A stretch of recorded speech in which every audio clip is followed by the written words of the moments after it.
SIT విచారణకు attend అయిన Harish Rao కేటీఆర్లు farm house కి వెళ్లి కేసీఆర్ తో సమావేశమయ్యారు. ఫోన్ ట్యాపింగ్ కేసులో నెక్స్ట్ ఏం చేయాలన్న దానిపైనే దాదాపుగా 5 గంటల పాటు చర్చించినట్లుగా తెలుస్తోంది.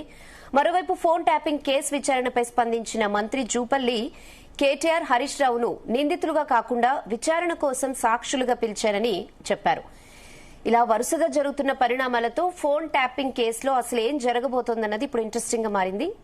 ఇదే అంశంపై ఇవాల్టి డిఎన్ఏలో అనాలిసిస్ చేద్దాం. Good evening Bharat. Good evening. So ఏం జరుగుతోంది అంటే ఏం చెప్తారంటే జూపల్లి క్లియర్ గా చెప్పేశారు వాళ్ళు నిందితులుగా కాదు సాక్షులుగా పిలిచినట్టు. బట్ అంటే సాక్షులుగా పిలిచినా సరే దాన్ని నిందితులుగా కన్వర్ట్ చేసేందుకు అవకాశం ఉంది. మీకు గుర్తునే ఉంటుంది, లిక్కర్ స్కామ్ లో కవితను మొదలు సాక్షిగా క్వశ్చన్ చేశారు. లేటర్ స్టేజ్ లో ఎవిడెన్స్ ఉంటే గనక అక్యూజ్డ్ గా కూడా చేర్చొచ్చు. ఇప్పటి వరకు అక్యూజ్డ్ గా నిందితులుగా ఉంది కేవలం పోలీస్ అఫీషియల్స్ మాత్రమే. రాధాకిషన్ రావు, ప్రభాకర్ రావు, భుజంగరావు, ప్రణీత్ రావు, వీళ్ళందరూ మాత్రమే. బట్ పొలిటీషియన్స్ ఎవరిని కూడా ఇప్పటి వరకు ఫోన్ ట్యాపింగ్ కేసులో నిందితులుగా చేర్చలేదు. సో దానికి కారణం ఏంటంటే ముందు ఎస్టాబ్లిష్ చేయాలి. ఇప్పుడు ఒకటి మామూలుగా అరెస్ట్ చేయడం వేరు, క్వశ్చన్ చేయడం వేరు. వీళ్ళు వాళ్ళకి ఏం చేస్తారన్నది. అయితే ఇక్కడ ఒక ఇంపార్టెంట్ క్వశ్చన్ ఏంటంటే హోమ్ మినిస్టర్ కానీ డీజీపీస్ కానీ గతంలో ఉన్న డీజీపీలు కానీ చీఫ్ సెక్రటరీలు కానీ ఫోన్ ట్యాపింగ్ వ్యవహారంలో వీళ్ళు చాలా క్రూషియల్.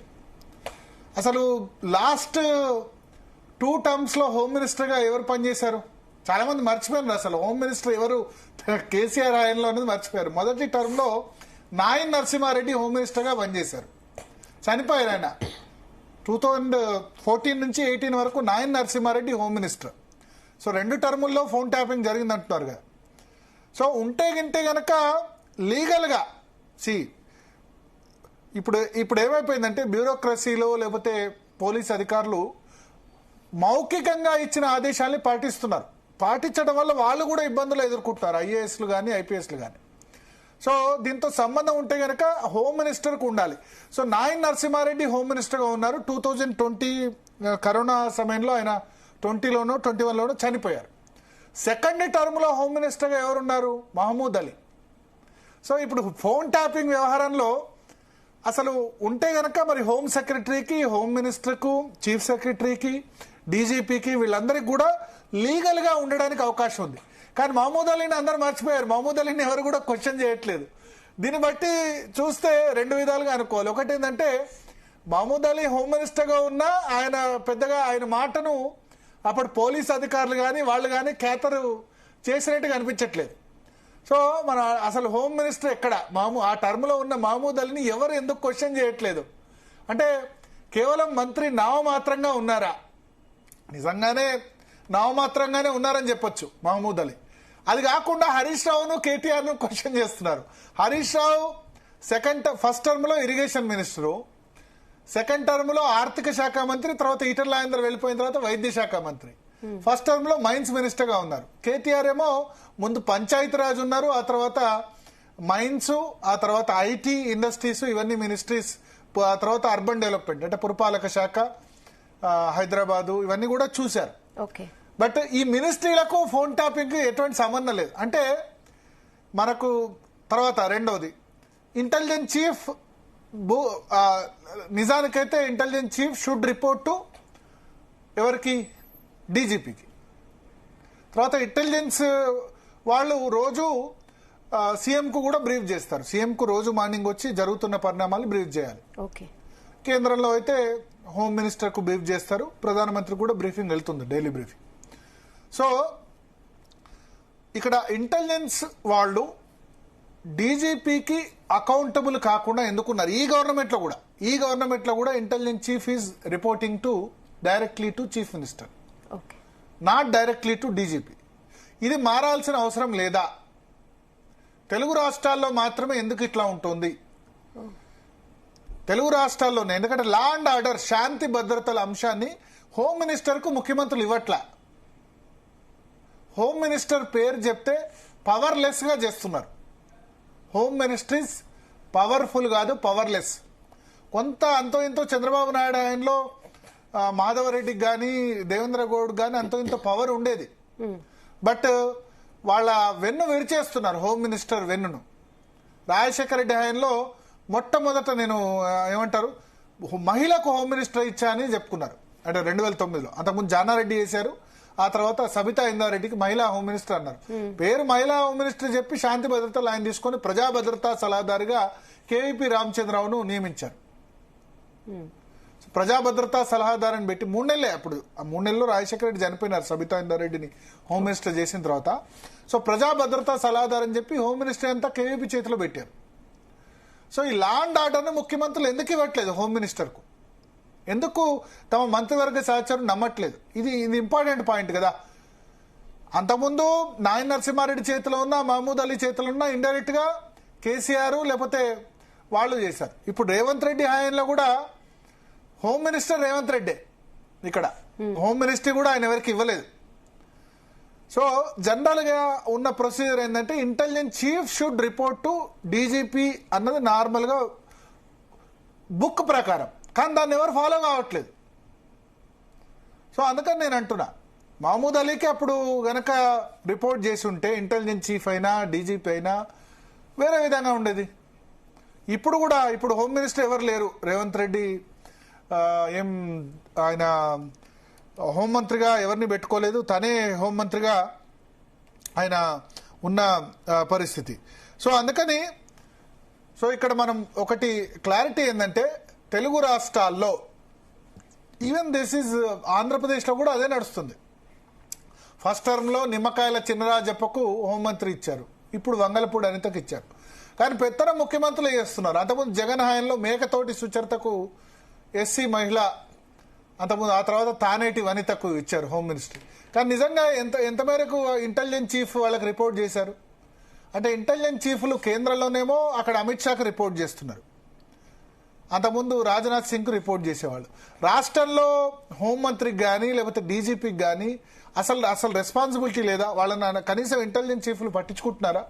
సిస్టమ్ ఎందుకు ఫాలో కావట్లేదు? ఫోన్ ట్యాపింగ్ లో మనం కేటీఆర్ను పిలిచారు, హరీష్ రావును పిలిచారు, కానీ మహమూద్ అలీని పిలిచే సిచ్యువేషన్ ఎందుకు రావట్లేదు? అంటే మహమూద్ అలీని ఎందుకు సీరియస్ గా తీసుకోవట్లేదు? కేసీఆర్ ఇచ్చేసాడు, మైనారిటీకి హోంమంత్రి ఇచ్చాడు అని చెప్పి అందరు ఖుషి అయ్యారు. దాని వ్యతిరేకంగా బీజేపీ కూడా వాడుకుందాం మైనారిటీకి హోంమంత్రి అని చెప్పి. రెండో నడిచే కానీ అల్టిమేట్ గా ఈ ఒక సిస్టమ్ అన్నది రన్ రావట్లేదు. నా బాధ ఏంటంటే తెలుగు రాష్ట్రాల్లో సిస్టమ్ ఫాలో కావట్లేదు. బ్యూరోక్రాట్స్ కూడా ఐఏఎస్ ఐపీఎస్లు కూడా చాలా తక్కువ మంది ఉంటున్నారు. మేము సిస్టమ్ ప్రకారం ఫాలో అవుతామంటే వాళ్ళని తీసుకుపోయి లూప్ లైన్ లో పోస్టింగ్లు పెడుతున్నారు. రూల్ బుక్ ప్రకారం పోయేవాళ్ళు చాలా తక్కువ మంది ఉన్న పరిస్థితి. సో మాట్లాడదాం. మనతో పాటు కాంగ్రెస్ పార్టీ నుంచి మానవతారాయ్ గారు ఉన్నారు, భారతీయ జనతా పార్టీ నుంచి శంకరవల్ రవికుమార్ గారు ఉన్నారు, అడ్వకేట్ శరత్ గారు కూడా మనతో పాటు జాయిన్ అయ్యారు. శరత్ గారు, అదేవిధంగా ఇస్మాయిల్ గారు తెలంగాణ జాగృతి నుంచి కూడా జాయిన్ అయ్యారు. సో మహమూద్ అలీని మర్చిపోయాం మనం. మీరు కనపడతలేరు. నేను కనబడ్డానా ఇప్పుడు? లేదు. సరే కనబడకుండా మాట్లాడండి, వినబడుతున్నా కదా. మహమూద్ అలీ అనే వ్యక్తి ఉన్నాడని మర్చిపోయాం. హోంమంత్రి విషయం ఏంటంటే యాక్చువల్లీ మనం కొన్ని విషయాలు గ్రహించాలండి. 1989 నుంచి ఈ రకమైనటువంటి దురదృష్టకరమైన సంఘటనలు జరిగాయి. మిగతా రాష్ట్రాల్లో లేదండి, అన్ని రాష్ట్రాల్లో ఇట్లా లేదు. ముఖ్యమంత్రులు హోంమంత్రులు పవర్ తీసుకొని చేయడం. ఒక రెండు నిమిషాలు నాకు సమయం ఇవ్వాలి. I explain you. ఎందుకంటే నేను అప్పటి కంటెంపరీ పాలిటిక్స్ కి డైరెక్ట్ విట్నెస్ కాబట్టి మీకు విషయాలు చెప్తున్నాను. 1989లో డాక్టర్ చెన్నారెడ్డి గారు మళ్ళీ రెండోసారి ముఖ్యమంత్రి అయిన తర్వాత కమ్యూనల్ రైట్స్ అనేది ఒకటి తీసుకువచ్చేసేసి డాక్టర్ చెన్నారెడ్డి గారిని పదవిచ్యుతుని చేశారు సార్. అంతకుముందు ఈ మొత్తం హోమ్ మినిస్ట్రీ అని అంటే అన్ని ప్రతిది మొత్తం it was like a full meal to the home minister. అంటే ఆ స్థాయి వ్యక్తులు కూడా ఉండరు సార్. హోమ్ మినిస్టర్ అంటే ఇప్పుడు ప్రభాకర్ రెడ్డి వాళ్ళు వీళ్ళు ఉండరంటే వాళ్ళందరూ కూడా చీఫ్ మినిస్టర్ స్థాయి గల నాయకులు అనమాట. అప్పటి మంత్రివర్గం అంటేనే ఆ మంత్రివర్గం చూడ వీళ్ళు మంత్రులు అనేటువంటి ఒక భావన కర్మిది. ఎప్పుడైతే ఎన్టీ రామారావు మళ్ళీ రెండోసారి వచ్చిన తర్వాత అంటే జరిగిన సంఘటనలు కానివ్వండి, ఆ తర్వాత జరిగినటువంటి విషయాల తర్వాత ముఖ్యమంత్రులు ఏం చేస్తున్నారంటే ఈ చదువుకున్న వాళ్ళందరికీ ఎక్కువగా ఎమ్మెల్యేల టికెట్లు ఇచ్చేసేసి బాగా మేధావులకు మంత్రి పదవులు ఇస్తే ఎన్టీ రామారావు 1984లో దెబ్బ కొట్టారు. రామారావు ఇట్లా తలకాయ కొట్టుకున్నాడు, అబ్బా ఎంత పని చేసి నేను ఈ మేధావులను నమ్మితే వీళ్ళు నన్ను ఇంత బొందం ఉంచినారు కదా అని చెప్పి ఈ చంద్రబాబు నాయుడు సలహాలు పాటించి ఇక అందరూ డమ్మీలను పెట్టుకోడు, మంత్రివర్గం అంటే 1+0 అనే స్థాయికి తీసుకొని వచ్చినారు. అయితే మంత్రివర్గ సహచరులు ఎవ్వరు కూడా తమ స్థాయికి ఎదగని వాళ్ళను, నామినల్ వాళ్ళను మ్యూట్ చేయండి ప్లీజ్, గెస్ట్లు అందరూ మ్యూట్ చేయండి. అది కూడా ఉంది, ఇది కూడా ఉంది, రెండు ఉన్నాయి. కేసెస్ మిగతా గెస్టులను పీసీఆర్ మ్యూట్ చేయండి. కోరుకంటి చంద్ర గారి నుంచి వాయిస్ వస్తున్నట్టుంది, మ్యూట్ చేయండి. ఎస్ శరత్ గారు చెప్పండి. మిగతా మంత్రివర్గ సహచరులను డమ్మీలుగా పెట్టుకోవడం అనేది ఒకటి అలవాటైంది సార్. తర్వాత రెండోది ఏంటంటే ఇప్పుడు మీరు ఆ తర్వాత తరంలో వచ్చిన ఏ హోమ్ మినిస్టర్ కూడా వట్టిగా నేమ్ సేకే. ఇప్పుడు సవితా ఇంద్రారెడ్డి గారు హోమ్ మినిస్టర్ అంటే నేమ్ సేకే. ఆ తర్వాత మీరు చెప్పిన వంగలపూడి అనిత గానీ, లేకపోతే ఇంకర్లు గానీ, మాధవ్ రెడ్డి అయితే సార్ ఇంకా అధ్వాన్నం సార్. ఒకసారి ఏమైందంటే నక్సలైట్లకు సంబంధించిన వ్యవహారము, ఎన్టీ రామారావు గారి కేబినెట్ మీటింగ్ అయిపోయిన తర్వాత కేబినెట్ బ్రీఫింగ్ జరిగేటప్పుడు మాధవ్ రెడ్డి గారు అసెంబ్లీకి మన సెక్రటరియట్కి వచ్చారు. మేమంతా దాన్ని వార్త రాసినాం, ఇట్లా హోమ్ మినిస్టర్ లేకుండానే నక్సలైట్లకు సంబంధించిన వ్యవహారాల మీద ఎన్టీ రామారావు గారు డిస్కషన్లు డిబేట్లు చేసినారని. తర్వాత ఇంకొక చిన్న విషయం చెప్పాలి, ఎట్లుంటది అంటే పరిపాలన రామారావు గారి నేతృత్వంలో జరిగేటప్పుడు ఇప్పుడు హై రైజింగ్ మన బిల్డింగ్స్ ఉన్నాయి కదా, FSI నామ్స్ మార్చడం అంటే ఫ్లోర్ స్పేస్ ఇండెక్స్ సంబంధించిన రిలాక్సేషన్స్ ఇచ్చేటువంటి ఒక విధానపరమైన నిర్ణయము క్యాబినెట్ లో జరగలేదు సార్. అది ఒక పత్రికా యజమానికి సంబంధించినటువంటి వ్యవహారం. అది జరగకుంటే తెలుగుదేశం పార్టీకి వెన్నుదన్నుగా నిలబడేటువంటి ఆ పత్రికా యాజమాన్యానికి ఆ సహకారం చేయకపోతే ఎట్లా అని చెప్పేసి అయిన తర్వాత మేము ఆ రోజు కేబినెట్ కవర్ చేస్తుంటే సెక్రటరియట్ లో, అప్పుడు వసంత నాగేశ్వరరావు మాకు కనబడ్డాడు, ఎదురుపడ్డాడు. అయితే అడిగినాం, ఏమైందా మీరు మా సంగతి ఏం చేసినారు అని అడిగినాం. అర్రే ఇవాళ మీ టాపిక్ డిస్కషనే రాలేదబ్బా, నేను దన్ను అని అన్నగారి దగ్గర కురుకుతున్నాను అన్న టకటక అన్నగారి దగ్గర కురికేశాడు. Vasantha Nageswara Rao so close to N T Rama Rao పోయి చెప్పినాడు, దాంట్లో ఏముంది, ఎవరెవరు అవైలబుల్ ఉంటే అందరిని పిలవండి, అది కూడా డిసైడ్ చేసినట్టుగా రాసుకుందాం అన్నారు. కథం అంతే రాసి పారేసినారు. ఒక 5-6 మినిస్టర్లు అక్కడే ఉండేది, వాళ్ళు వచ్చి సిగ్నేచర్ పెట్టారు, మిగతా సిగ్నేచర్లు తర్వాత కలెక్ట్ చేసుకున్నారు. ఆ రకంగా జరిగిపోయింది అనమాట. రెండోది ఏంటంటే ఇప్పుడు రాష్ట్రాలకే ఈ లా అండ్ ఆర్డర్స్ అనేది రాష్ట్రాల సబ్జెక్టు కాబట్టి ముఖ్యమంత్రినే బాధ్యుడిగా చేసి పదవులు కోల్పోయే పరిస్థితి ఏర్పడింది. రాష్ట్రాలలో శాంతి భద్రతల పరిస్థితి ఎప్పుడన్నా ఒకవేళ దిగజారిన పరిస్థితులలో ఆయా ముఖ్యమంత్రుల యొక్క తలలు ఎగిరిపోయినాయి అనమాట. ఇప్పుడు డాక్టర్ చెన్నారెడ్డిని అట్లనే బలి చేసినారు. ఆయన దిగిన తర్వాత 2 రోజులకు కమ్యూనల్ రైట్స్ ఆగిపోయినాయి. మీరు చాలా ఆశ్చర్యం, మేమైతే రాత్రి సార్ 12 గంటలకు 11:45కి ఆ ప్రాంతంలో ప్రాణాలు అరచిత్ర పెట్టుకొని అప్పుడు పత్రికా విలేకరులుగా మేము పనిచేసేవాళ్ళం. మా జర్నలిస్టులు అందరికీ ఆర్టీసీ క్రాస్ రోడ్స్ లో ఒక హోటల్ ఉండేది. ఆ హోటల్ లోపల వాడిని ఓపెన్ చేసి పెట్టేది. మేము అంతా పోతాము, అక్కడ భోజనం చేస్తాము. అప్పుడు అక్కడ సయీద్ అహ్మద్ ఖాన్ అని ఏసీపీ చిక్కడపల్లి, ఆయన మాకు ఇన్ఛార్జ్ అనమాట. ఈ షుడ్ ఫీడస్ అంటే నైట్ డ్యూటీ, కర్ఫ్యూ డ్యూటీలో ఉన్న జర్నలిస్టులకి భోజనం అక్కడ పెట్టాలంటే మేము అక్కడ పోయి ఒకటి బ్లూ కింగ్ అనే ఒక హోటల్ ఉండేది, అక్కడ అందరికి భోజనాలు పెట్టేది. ఇది పరిస్థితి అనమాట. అంటే దీనికి కారణం ఏంటంటే ఫస్ట్ ఎమ్మెల్యేలు డమ్మీలు, ఎమ్మెల్యేల తర్వాత మంత్రులు, అంతకంటే అంటే ఆ ఎమ్మెల్యేలే డబ్బులు ఇచ్చి కొనుక్కునే సంస్కృతి ఒకటి వచ్చేసింది. ఇప్పుడు ఎమ్మెల్యే అంటే సాధారణంగా చదువుకున్న వాళ్లకు, తర్వాత నిజాయితీ గల వాళ్లకు, పొలిటికల్ క్యారెక్టర్ గల వాళ్లకు టికెట్లు రావు. ఇప్పుడు తలకాయ కింది కాళ్ళ మీదకి చేసినా గానీ మానవతరాయికి అసెంబ్లీ టికెట్ ఇయ్యాడు, రేవంత్ రెడ్డి ఇయ్యలేదు, ఎవడు ఇయ్యాడు. అంటే డబ్బు చూస్తారు, నీకు ఎంత నువ్వు ఏం చేసినావు అనేది ఇమ్మెటీరియల్ గానీ నీ దగ్గర ఎంత ఇన్వెస్ట్మెంట్ చేయగలవు ఎన్నికలలో. మీరు పక్క నియోజకవర్గాలకు కూడా డబ్బు ఖర్చు పెట్టే స్థాయి గల వ్యక్తి కనుక దొరికితే అతన్ని చూస్ చేసుకొని ఎవరైతే నిజంగా ఆ నియోజకవర్గంలో బలమైన వ్యక్తి ఉంటాడో అతన్ని పక్కకు నెట్టేసేటువంటి ప్రకృతి వచ్చేసింది. ఇప్పుడు ఫర్ ఎగ్జాంపుల్ మన పొంగులేటి శ్రీనివాసరెడ్డిని తీసుకున్నారు. దాదాపుగా 7-8 నియోజకవర్గాలకు నేను డబ్బును ఖర్చు పెడతా అంటే ఆయనను పార్టీలోకి తీసుకున్నారు, ఆయనకు ఎమ్మెల్యే టికెట్ ఇచ్చినారు, ఆయన కోరిన వాళ్ళందరికి ఇచ్చినారు. అట్లనే వివేక్ వెంకట స్వామిని తీసుకున్నారు, అక్కడ 3-4 నియోజకవర్గాలకు. తర్వాత వాళ్ళ కొడుకు ఎంపీ టికెట్, ఆయనకు మంత్రి పదవి. ఇవన్నీ ప్రభుత్వం ఏర్పడక ముందు జరిగినటువంటి అరేంజ్మెంట్సే. ఈ రకంగా అందరూ అంతే. కేసీఆర్ అయితే మరీ డమ్మీస్ ని పెట్టుకున్నాడు. ఇక కేసీఆర్ దగ్గర మంత్రులు అంటే ఎవ్వనికి ఒక్కరికి కూడా అసలు ఏది లేదు. ఇప్పుడు మన మహమూద్ అలీ అనే అతను దట్టీలు కట్టేశారు. ఆయన స్టేటస్ ఏంది, ఆయన పరిస్థితి ఏంది, ఆయన మాట్లాడే స్థాయి ఏంది. మేము ఎన్నోసార్లు ఆయనను చూస్తే చాలా బాధ కలిగేది సార్. వీళ్ళని మంత్రులా, వీళ్ళు నిజంగా వీళ్ళకు మంత్రివర్గ స్థాయి ఉందా అనేటువంటి భావన కలిగేది అనమాట. ఇప్పుడు మీరు ఎవరినైనా చూడండి, ఇప్పుడు రేవంత్ రెడ్డి దగ్గర ఇంతమంది సీనియర్లు ఉన్నారా, ఏదో రకంగా వీళ్ళని మేనోవర్ చేసేసి పార్టీ అధిష్టాన వర్గంతో రాహుల్ గాంధీతో డైరెక్ట్ నెక్సెస్ ఆయనకే ఉంది. ఇప్పుడు సోనియా గాంధీ మా అమ్మ అంటాడు, సోనియా గాంధీ మా తల్లి అంటాడు, అదంటాడు ఇదంటాడు. మొత్తానికి పార్టీ హైకమాండ్ కు దగ్గరగా అయినాడు ఒకటి. తర్వాత పార్టీ హైకమాండ్ కూడా బలహీనపడి ఇవాళ కేంద్ర పార్టీ యొక్క మనుగడ, వాళ్ళ యొక్క అడ్మినిస్ట్రేషన్, ఇప్పుడు రాహుల్ గాంధీ గారి విదేశీ పర్యటనలు కానివ్వండి, ప్రియాంక గాంధీ గారి విదేశీ పర్యటనలు కానీ, సోనియా గాంధీ గారి ట్రీట్మెంట్ కానీ, ఇవన్నీ తెలంగాణ డబ్బులతోనే జరుగుతున్నటువంటి వ్యవహారాలు. సో ఈ కేంద్రానికి డబ్బులు ఇచ్చడము, తర్వాత కేంద్రము మన రాష్ట్రం మీదనే ఆర్థిక వనరుల కోసం డిపెండ్ అవ్వడం అనేటువంటి పరిస్థితి వచ్చినాక ఇక ముఖ్యమంత్రి ఎట్లా చెప్తే అట్లా జరగాల్సిందే. సో మీరు అన్నట్టుగా లా అండ్ ఆర్డర్ ఎవరో మంత్రికి ఇవ్వాలి, మంత్రులు ఈ రకంగా ఉండాలి, మంత్రుడు చాణక్యులాగా ఉండాలా, లేకపోతే ఇంకెవరిలాగా ఉండాలంటే అది సాధ్యం కాదు. ముఖ్యమంత్రి ప్లస్ ఇవ్వద్దంటారా? 1+0 వాళ్ళకి అర్హతే లేదు. వాళ్ళ దగ్గర ఏముందని వాళ్ళకి ఇస్తారు సార్. ఈ బొరియళ్లలో నేను అనేది ఇప్పుడు మీరు అన్నారు కేసీఆర్ మహమూద్ అలీకి ఇచ్చాడు, కేటీఆర్ కో హరీష్ రావుకో లేకపోతే ఇంకా ఎఫెక్టివ్ లీడర్ కో ఎవరికో ఇవ్వనివ్వండి, ఏమైతుంది అంటారా? ఈటల రాజేందర్ కో వాళ్ళకి ఇచ్చి ఉండాల్సిందంటారా? వాళ్ళకి ఇస్తే ఏం చేస్తారంటే వాళ్ళ రాజకీయ ప్రత్యర్థులు వాళ్ళను ఫెయిల్ చేసే ఉద్దేశంతో లా అండ్ ఆర్డర్ ఫెయిల్ చేస్తాడు. లా అండ్ ఆర్డర్ ఫెయిల్ అయితే ముఖ్యమంత్రి పీఠానికి ఎసరు పడుతుంది. అట్లా ఇది మన తెలుగు రాష్ట్రాల్లో తప్ప వేరే ఎక్కడా లేదు ఇట్లా ఈ ఇన్సెక్యూరిటీ.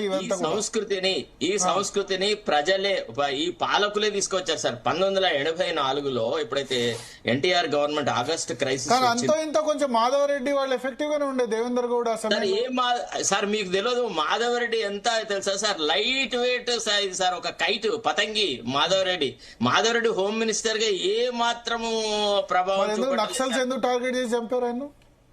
మీకు విషయపన ఇక నక్సలైట్స్ చంపడం అనేది కొన్నిసార్లు రాంగ్ నిర్ణయాలు, రైట్ నిర్ణయాలు రకరకాల జరిగినాయి. దాని నేను పోను. వాళ్ళకి they wanted some public grasping, అంటే ప్రజల దృష్టిలో మేము ఉన్నాం, బతికే ఉన్నాం, మేము అన్ని ఇంకా కార్యకలాపాలు చేస్తున్నాం, మేము అవసరమైతే ప్రజాప్రతినిధులను చెరబడతామని చూపడానికి ఒక హోమ్ మినిస్టర్ డమ్మీ అయినా ఏదైనా దాన్ని చంపితే అది ఎంత పెద్ద వార్త అయింది. సో కాబట్టి అట్లా చేసినారు. కొన్ని తప్పుడు నిర్ణయాలతో తప్పుడు వ్యక్తులను కూడా చంపిన సందర్భాలు ఆ రోజులలో ఉండేది. నక్సలైట్ల ద్వారా కొన్ని తప్పుడు నిర్ణయాలు జరిగినాయి. అది ఎవరు అవునన్నా కాదన్నది వాస్తవము. కాబట్టి ఈ డమ్మీ కల్చర్ అనే దాన్ని తీసుకువచ్చింది first NT Rama Rao after 1984 crisis. ఇక గ్రహించాడు అనమాట. ఒకసారి మాతో అన్నాడు కూడా, ఏమని, అసలు వీళ్ళందరూ మేధావులు, డాక్టర్లు, ఇంజనీర్లు, వాళ్ళు వీళ్ళు అని ఊహించి తీసుకువస్తే ఏం జరిగిందయ్యా, ఇట్లా జరిగింది నా పరిస్థితి. అంతేందుకంటే మొన్న బీహార్ లో ప్రశాంత్ కిషోర్ కూడా అందరూ లాయర్లను, డాక్టర్లకు, వాళ్ళకు వీళ్ళకి టికెట్లు ఇచ్చాడు. ఏమైంది? ఒక్క సీటు గెలవలేదు తెలుసా. గెలిచే వ్యక్తి, అభ్యర్థి ఇవాళ ప్రజలే అట్లాంటి దుర్మార్గులకు ఓట్లు వేస్తున్నారు, ఓట్లు అమ్ముకుంటున్నారు.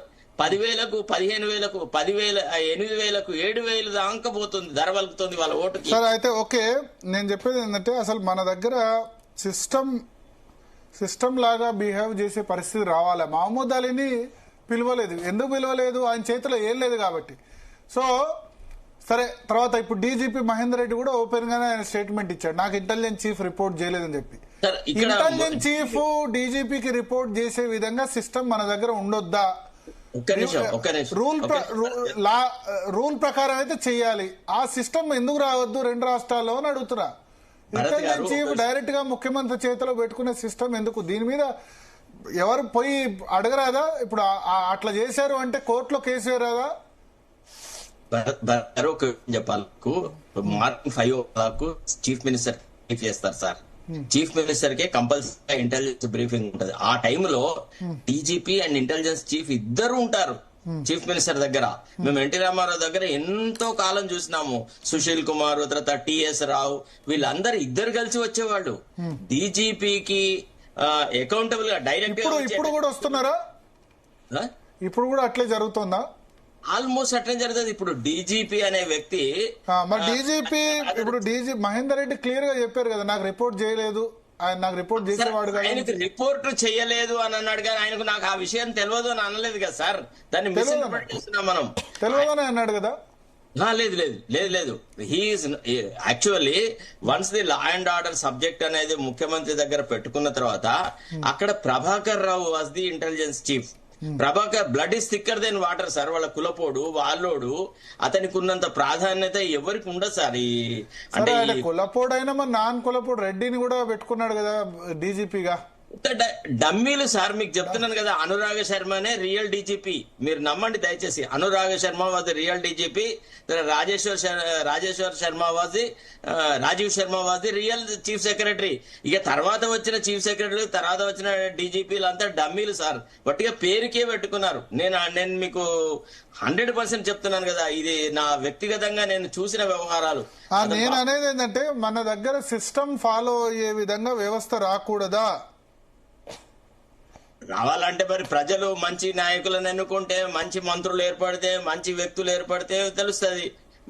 మనం డమ్మీలను మంత్రుల పదవులు ఇస్తే వాడికి ఏం తెలియదా? ఒకటేసారి మొట్టమొదటిసారి ఎమ్మెల్యేగా అయిన వ్యక్తికి రెవెన్యూ ఎన్నడనే ఇచ్చినారా ఆంధ్రప్రదేశ్ చరిత్రలో?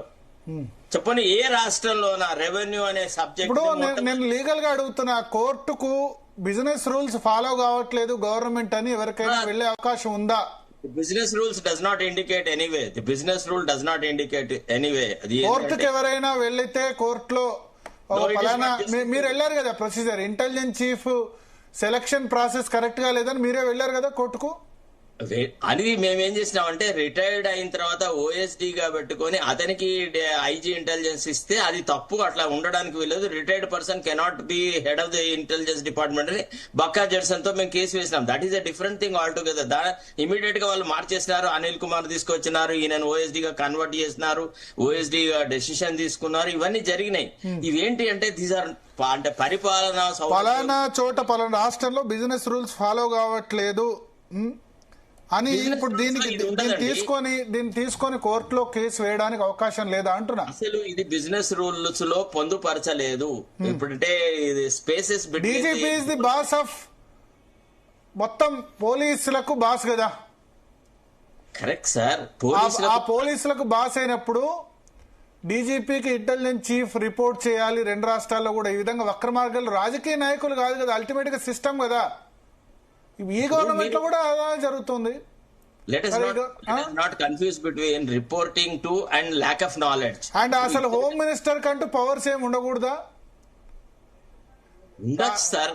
ఇప్పుడు పాలకులు అట్లా ఉండాలి కదా. ఇప్పుడు మీరు ఫస్ట్ ఆఫ్ ఆల్ పాలకులు అట్లా ఉండే విధంగా ఎవరో ఒకళ్ళు, నేను అందుకనే ఇక్కడ పాయింట్ రేజ్ చేస్తున్నా, పాలకులు అట్లా ఉండే విధంగా సిస్టమ్ ఫాలో అయ్యే విధంగా ప్రజలు మీలాంటి వాళ్ళు లేకపోతే ఇంకొకరు. నాకు అనిపించింది నిన్న ఏంటంటే మనం ఎప్పటికీ కేటీఆర్ గురించి మాట్లాడుతున్నాం, హరీష్ రావు గురించి మాట్లాడుతాం, కానీ అసలు హోమ్ మినిస్టర్లు ఎవరు మన 10 సంవత్సరాలని చాలాసేపు ఆలోచిస్తే నాయన నరసింహారెడ్డి ఫస్ట్ టర్మ్ లో, సెకండ్ టర్మ్ లో మహమూద్ అలనే గుర్తొచ్చింది. అంతకుముందు హోమ్ మినిస్టర్ ఎవరంటే సబితా ఇందారెడ్డి, ఓకే. అంతకుముందు జగన్ టైంలో ఎవరంటే మేకతోటి సుచరిత, తానేటి వత్త. పేపర్లలో వాళ్ళని అపాయింట్ చేసిన తర్వాత దళిత మహిళకు సుచరితకు హోమ్ మినిస్ట్రీ, ఆ తర్వాత మళ్ళా దళిత మహిళకు తానేటి వనిత. పవర్ ఏమో వాళ్ళ చేతిలో ఉండదు. ఇక్కడ మైనారిటీకి హోమ్ మినిస్టర్ పవర్ ఏమో వాళ్ళ చేతిలో ఉండదు. ఈ రేవంత్ రెడ్డి అయితే ఆ పదవి కూడా ఎవరికి ఇవ్వలే, హోమ్ మినిస్ట్రీ. 2 సంవత్సరాలు అయింది హోమ్ మినిస్టర్ లేని స్టేట్, అంతేనా? సో ఇట్లా సిస్టమ్ ఇట్లా రాజకీయ నాయకులు అన్ని పార్టీల వాళ్ళు ఇట్లా చేస్తే కనుక, అంతకుముందు చంద్రబాబు నాయుడు ఏది చినరాజప్పకు కాపు వర్గానికి హోమ్ మినిస్టర్, ఇప్పుడు దళిత మహిళకు హోమ్ మినిస్టర్ అని ఇచ్చేశాడు. కానీ పవర్ నిజంగా వాళ్ళ చేతిలో ఉందా? కనీసం ఎస్ఐసిఏని కూడా ట్రాన్స్ఫర్ చేయలేరు హోమ్ మినిస్టర్లు. మీకు ఒక విషయం, ఎస్ఐసిఏనేమో ఎస్పీలు వాళ్ళు లేకపోతే ఐజీలు ట్రాన్స్ఫర్ చేస్తారు, ఐపీఎస్ఎల్నేమో ముఖ్యమంత్రి చేస్తాడు. ఈ హోమ్ మినిస్టర్ ఉండేందుకు, డీజీపీ ఉండేందుకు కంట్రోల్ లేకపోతే? ఆ డీజీపీ గురించే కదా సుప్రీంకోర్టు ప్రకాష్ సింగ్ కేసులో, నేను ఆ జడ్జిమెంట్ వచ్చేటప్పుడు సుప్రీంకోర్టులో కేసులో ఉన్నా. ప్రకాష్ సింగ్ కేసులో డీజీపీని డైరెక్ట్ గా 2 సంవత్సరాల టర్మ్ ఉండాలి, ప్లస్ దానికి ఒక యూపీఎస్సీకి ప్యానల్ పంపాలని జడ్జిమెంట్ ఇచ్చింది.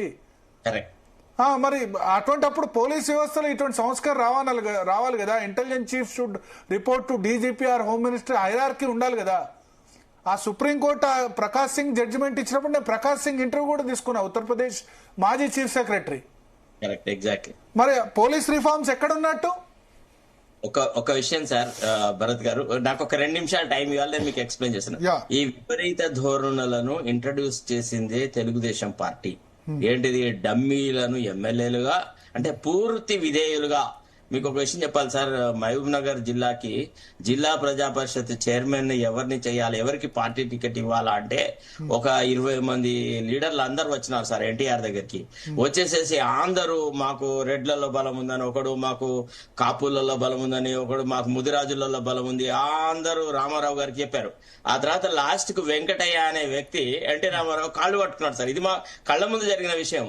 అయితే ఆ వెంకటయ్యను కింద పట్టుకున్న ఆయన ఇట్లా లేవట్టిన తర్వాత నీకు ఎవరి బలం ఉంది వెంకటయ్య అని అడిగినాడు. మళ్ళోసారి కింద పడ్డాడు, పాదాల మీద పడి మీ పాదాల మీ పాదాలు తప్ప నాకు ఏ మద్దతు లేదు, మీరే నా మద్దతు అన్నాడు. నేను మా కృష్ణారావు ఇద్దరం అక్కడ ఉంటివి. తర్వాత బయటకు వచ్చిన తర్వాత మా ఇద్దరి మధ్యలో టికెట్ ఎవరికి ఇస్తారంటే నేను అన్నాను వెంకటకి ఇస్తారు.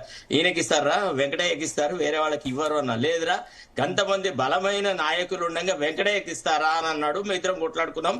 ఆ తర్వాత ఏమైంది? వెంకటయ్యకి ఇచ్చినారు. అత్యధికమైన మెజారిటీతో వెంకటయ్యనే జిల్లా ప్రజా పరిషత్ చైర్మన్ గా ఎన్నికయ్యారు. సో ఇదే పద్ధతిని తెలుగుదేశం పార్టీ నుంచి వచ్చిన ఉప ప్రోడక్టే కేసీఆర్. సో కేసీఆర్ కూడా ఇదే పద్ధతిని అవలంబించినాడు. మీకు అంతేగా సార్, చాలా చోట్లలో కేసీఆర్ అదే చేశాడు, జగన్ అదే చేశాడు, ఇప్పుడు రేవంత్ రెడ్డి అదే చేస్తున్నాడు, అందరూ అంతే. సరే, ప్రాంతీయ పార్టీలు అన్నికింతే. మీరు ఇప్పుడు జాతీయ పార్టీ ఉన్న రాజశేఖర రెడ్డి సమయంలో కూడా మరి సబితా ఇందారెడ్డిని పెట్టి ఫుల్ పవర్స్ ఇవ్వకుండా ప్రజా భద్రతా కమిటీ చైర్మన్ గా కేవీపీని పెట్టాడు. సార్ మీకు ఒక విషయం చెప్పాలి భరత్ గారు, మేము ఆ కాలంలో జర్నలిస్ట్ కాబట్టి మీకు చెప్తున్నాను. గుట్టిగా కేవలం అది కాంగ్రెస్ పార్టీ నేషనల్ పార్టీ అన్నట్టే గాని రాజశేఖర రెడ్డి గారు ముఖ్యమంత్రి ఉన్నప్పుడు అది కూడా ఇండైరెక్ట్ గా ఒక regional party sir. Rajasekhara Reddy మాటను కాదనే దమ్ము ధైర్యం ఎవడుకున్నా సార్. మొత్తం పాదయాత్ర చేసి ఒక పద్ధతి ప్రకారం. అయితే రాజశేఖర రెడ్డి తానెప్పుడు నియంతృత్వంతో మాట్లాడకపోయాడు. రాజశేఖర రెడ్డిని మొదటిసారి ప్రభుత్వం ఏర్పడేటప్పుడు మా మిత్రుడే ఇంటర్వ్యూ చేశారు. రేపు కాంగ్రెస్ ముఖ్యమంత్రిగా మీరు ఉచిత కరెంటు మీదనే మొదటి సిగ్నేచర్ పెడతారా అని అంటే మీరు తప్పు మాట్లాడుతున్నారు. నేను ముఖ్యమంత్రిని అవుతానని ఎందుకు సమస్యలు సృష్టిస్తున్నారు? ఎన్నికైన లెజిస్లేటర్లు డిసైడ్ చేస్తారు ఎవరు ముఖ్యమంత్రిగా ఉండాలన్నది. అయితే కాంగ్రెస్ ముఖ్యమంత్రి మొదటి సిగ్నేచర్ ఫ్రీ ఎలక్ట్రిసిటీ మీద పెడతాడు అని చాలా వినమ్రతగా చెప్పినాడు. అంటే మన రేవంత్ రెడ్డి లెక్క 10 ఏళ్లు నేనే ముఖ్యమంత్రి ఉంటా అని చెప్పాడు. అంటే 10 ఏళ్లు నేను డమ్మీలకే టికెట్లు ఇస్తా, నేను ఇచ్చిన పైసల మీదనే ఆధారపడేటాళ్ళు థర్డ్ క్లాస్ ఫెలోసే ఎమ్మెల్యేలు అవుతారు, వాళ్ళకందరికి నేనే నాయకుడిని ఉంటా అని అంత అహంకారంగా ఎవరు మాట్లాడలే. ఇది కాంగ్రెస్ కల్చర్ కాదు, ఇదంతా Telugu Desam culture being introduced into Congress. Congress లో యోధులైన మంత్రులు ఉన్నది. మేము ఎంతమంది చూసేవాళ్ళం సార్ నాయకులను. మంత్రులు అంటే వాళ్ళకు మంత్రుల స్థాయి ఉండేది. ఫర్ ఎగ్జాంపుల్ జీవి సుధాకర్ రావు అనే ఒక మేజర్ ఇరిగేషన్ మినిస్టర్, ఆయనకు హోమ్ సబ్జెక్ట్ అనేది కాదు. అయినా సరే he wrote a letter to Rajiv Gandhi saying that Dr. Chennareddy is adopting a wrong strategy in dealing with Naxalites. How can we hold negotiations with somebody who is threatening the people and safety, security అని రాసినాడు. అట్లా ఎవడున్నాడు sir ఇవాళ? Sir ఒకసారి version తీసుకుందాం, మాట్లాడదాం. చంద్ర గారు, కోరకట్ చంద్ర గారు join అయ్యారు, మానవత రాయ్ గారు ఉన్నారు, అదేవిధంగా రవికుమార్ గారు, ఇస్మాయిల్ గారు ఉన్నారు. చంద్ర గారు ఏమంటారు ఫోన్ ట్యాపింగ్ విచారణ మీద? ఏముందండి, ఇప్పుడు అంతా ఒక 2 ఏళ్ళు అయింది. ఈ 2 ఏళ్లలో ఈ 2 ఏళ్ల పాలనలో వాళ్ళు ఇచ్చినటువంటి హామీలను ఇవి కూడా చేయలేకపోయారు. కాబట్టి ఈ ప్రతిపక్ష నాయకుల మీద ఏదో ఒక కేసులు, ఏదో ఒక అవినీతి పరమైన ఆరోపణలు ఇవన్నీ చేసుకుంటూ పబ్లిక్ ని ఒక డైవర్ట్ చేసేటువంటి ఉద్దేశం కొద్దే ఈ ఫోన్ టాపింగ్ కథ మొదలు పెట్టిండ్రు. ఇది మనకు క్లియర్ గా అర్థమవుతుంది. మనకి ఇప్పుడు మళ్ళీ మున్సిపల్ ఎలక్షన్స్ వస్తున్నాయి కదా. ఈ మున్సిపల్ ఎలక్షన్స్ కు ముందు ఇది ఏదో ఒక విధంగా ఈ బీఆర్ఎస్ పార్టీ నాయకులను ఇబ్బందుల పాలు చేయాలనేటువంటి ఆలోచన తప్ప దీంట్లో ఏం లేదు. ఎందుకంటే కేసీఆర్ గారు ఇది గతంలో ఈ యొక్క 10 ఏళ్ల పాలనలో చేసినటువంటి అభివృద్ధి సంక్షేమ పథకాలను ఇప్పుడు 2 ఏళ్లలో వీళ్ళు చేసినటువంటి వాటి అన్నింటినీ కూడా ప్రజలు గమనిస్తున్నారు కాబట్టి, చూస్తున్నారు కాబట్టి, ఈ క్రమంలో ఈ సందర్భంలో ఈ మన హరీష్ రావు గారు, కేటీ రామారావు గారు ఈ ప్రభుత్వం మీద ఈ మధ్య కాలంలో ఈ బొగ్గు స్కామ్ కు సంబంధించి ఇదంతా కొంచెం గందరగోళం అవుతున్నది కాబట్టి దీని మీద ఇప్పుడు 2 ఏళ్ళు అంటే దీనిలో ప్రభాకర్ రావు రాలేదు 1.5 year రాకుండా మీరు అడ్డుకున్నారు, మేనేజ్ చేశారు అని కదా ఆరోపణ. ఇప్పుడు ఆరోపణ చేయడం ఓకే, కానీ దాంట్లో మేము అడ్డుకోవడం ఏంది? ప్రభాకర్ రావు అమెరికా నుంచి రాకుండా మీరు రావద్దన్నారట. అధికారంలో ఉన్నామా లేక అప్పుడు కేంద్రంలో బీజేపీ ఇక్కడ కాంగ్రెస్, మేము అడ్డుకుంటే ఆగేదా ఏదన్నా? రాకుండా 1 year రాలే కదా, 1 year రాలే కదా. ఆయన వచ్చింది ఎప్పుడు యుఎస్ నుంచి? మన ఆగస్టు సెప్టెంబరు లేదు, తన అనేక కారణాలు ఉన్నాయి. దానికి మేము అడ్డుకోవడం అనేది అభియోగం కరెక్ట్ కాదేమో, అట్లనే అనేది. ఇప్పుడు 2 ఏళ్ల తర్వాత విచారణకు పిలిచినందుకే మీకు ఇబ్బందా? విచారణ ముందే పిలిస్తే ఎప్పుడు పిలిచినా మీరు అదే ఆరోపణ చేసేవాళ్ళు కదా. ఇబ్బంది. ఇప్పుడు మేము ఏమంటున్నామంటే విచారణకు పిలిచినందుకు మేము అనట్లే, ఇప్పుడు ఈ ఎలక్షన్ సందర్భం వచ్చింది కాబట్టి పిలిచిందని మేము అంటున్నాం అంతే. మున్సిపల్ ఎలక్షన్ వచ్చింది కాబట్టి ఈ యొక్క ఎలక్షన్ ను డైవర్షన్ చేయడం కోసమే పిలిచినట్టుగా మనకు అర్థమవుతా ఉంది, క్లియర్ అర్థమవుతా ఉంది కదా. ఓకే ఓకే, మీరు కొంచెం ఫ్రేమ్ సెట్ చేసుకోండి మళ్ళీ చంద్ర గారు, ఎందుకంటే సగం కనబడుతున్నారు సగం కనబడట్లేదు. మానవతరాయ్ గారు అంతలో మీరు సెట్ చేసుకోండి, ఎవరైనా హెల్ప్ తీసుకొని. మానవతరాయ్ గారు ఏంది నైనీ బ్లాకా, మున్సిపల్ ఎలక్షనా, మీ మంత్రులు కొట్లాడుకున్నందుక డైవర్షన్ పాలిటిక్స్? ఎన్ని రోజులు ఈ కార్తీక దీపం ఏం సీరియల్? కేటీఆర్ అన్నారు కార్తీక దీపం సీరియల్, రుతురాగాల ఇప్పుడు ట్రెండింగ్ లో ఉన్న సీరియల్ ఏందో నాకు తెలియదు.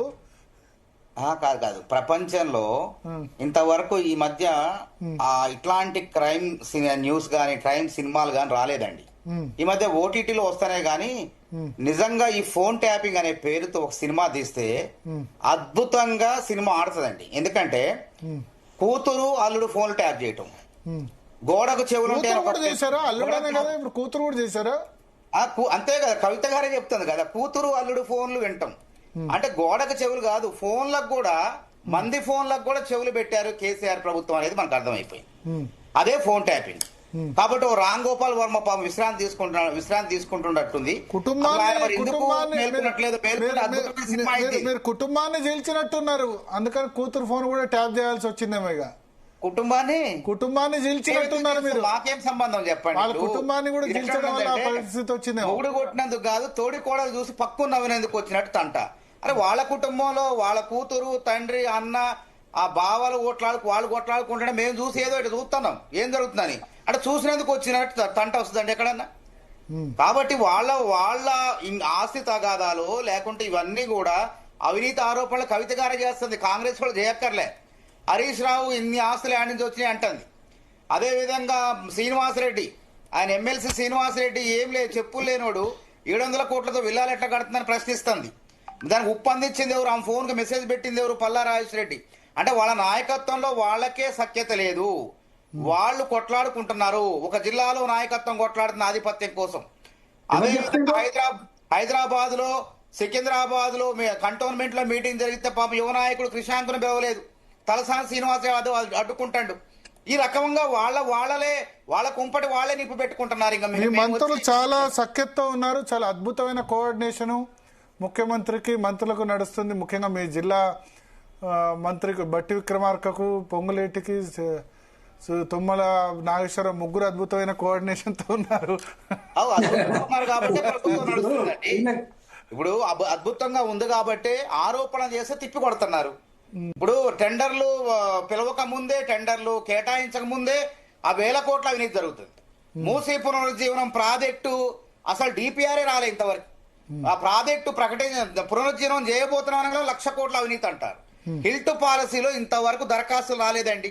పారిశ్రామిక నైనీ బ్లాక్ సంబంధించి సరే, 5 లక్షల కోట్లు నైనీ బ్లాక్ సంబంధించి హరీష్ రావు సరే గానీ మీ బయట పెట్టింది ఆంధ్రజ్యోతి పత్రిక మీకేం వ్యతిరేకం కాదు? మాకు పత్రిక లేవు, నేషనల్ హెరాల్డ్ మీకు వ్యతిరేకం ఏం కాదు. ఆంధ్రజ్యోతి పత్రిక వీక్లీ పత్రిక నేషనల్ హెరాల్డ్ సందేశ్ అనేవి రాధాకృష్ణ గారికి రాధాకృష్ణ గారికి చాలా మంచి క్రెడిబిలిటీ ఉంది. ఆయన ఏం చెప్పినా డెఫినెట్ గా ఆయన ఇటువంటి వాటి చాలా సందర్భాల్లో నిజమైంది. ఇప్పుడు బయట పెట్టింది హరీష్ రావు. సరే, హరీష్ రావు తర్వాత ఏదో కాంట్రాక్ట్ అని ఆరోపణ చేశారు. లాటరీ కూడా అండి ఒక్కోసారి తగలొచ్చు తగలపోవచ్చు. లాటరీ రాధాకృష్ణ గారు మంచి క్రెడిబిలిటీ ఉంది కదా. ఆ. కాబట్టి వాళ్ళ రాతలతో మాకు సంబంధం లేదు. అది 2 పత్రికల మధ్య, టీవీ ఛానల్ అది మధ్య మీరే రాయించారని కదా మా ముఖ్యమంత్రి మంత్రుల మీద ముఖ్యమంత్రి రాయించారని డిప్యూటీ సీఎం ముఖ్యమంత్రి రాయిస్తే ఖమ్మం సభలో మరి అంటున్నారు కదా బట్టి విక్రమార్క నీ రాతల వెనుక ఎవరున్నారో తెలుసు మాకు అని వాళ్ళు స్టేట్మెంట్ ఇస్తున్నారు. వాళ్ళకి ఎవరుంటారు? ఆయన వెనక ఎవరున్నారు?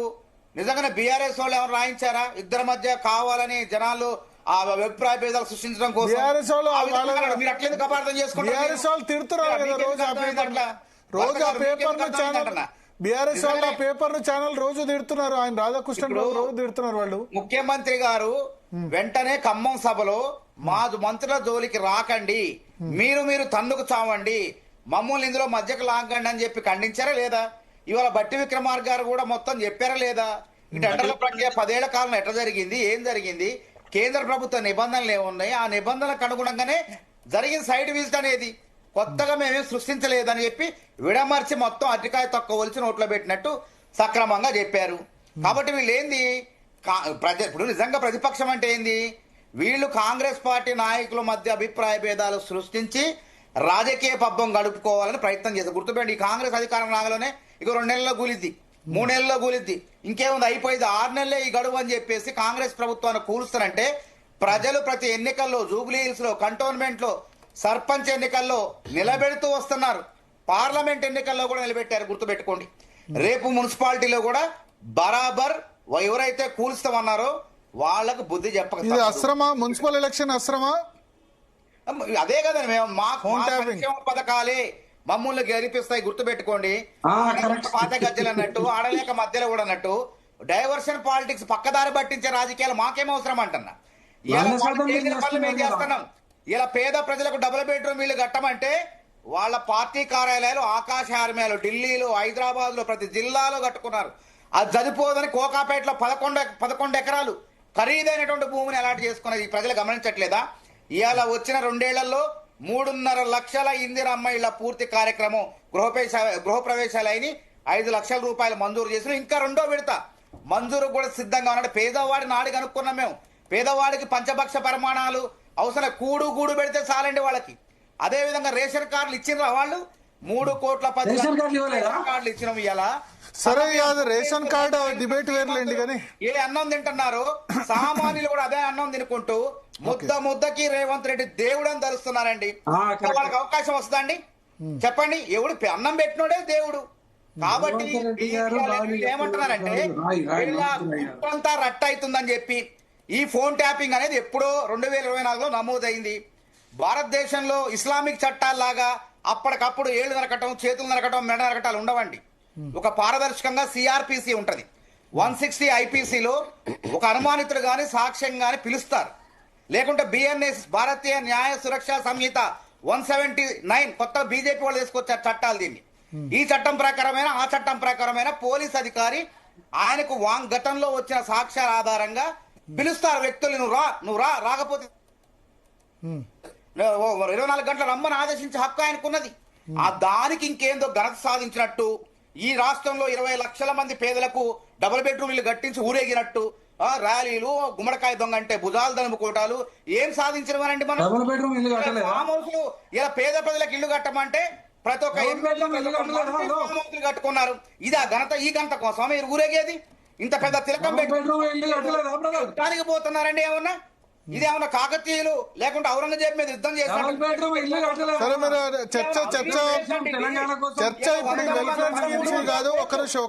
మీరు మాజీ ఎమ్మెల్యే గౌరవంగా ఉండండి. మీరు మాట్లాడేటప్పుడు నేను మాట్లాడలేదు.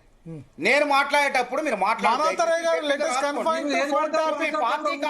ఫోన్ ట్యాపింగ్ ద్వారా, అందుకే సినిమా ఫోన్ ట్యాపింగ్ ద్వారా కూడా బ్లాక్ మెయిల్ చేసి డబ్బులు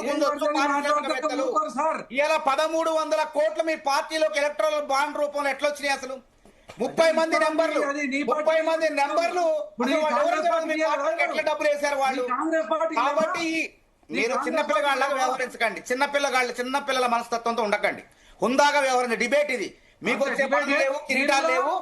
మీకు ఇచ్చే సమయాన్ని మీరు వ్యవహరించండి. అంతేగాని మీకు గౌరవించి మాట్లాడుతున్న మాజీ ఎమ్మెల్యేగా మీకు గౌరవించి మాట్లాడుతున్నా మీ సమయాన్ని మీరు వినియోగించుకోండి.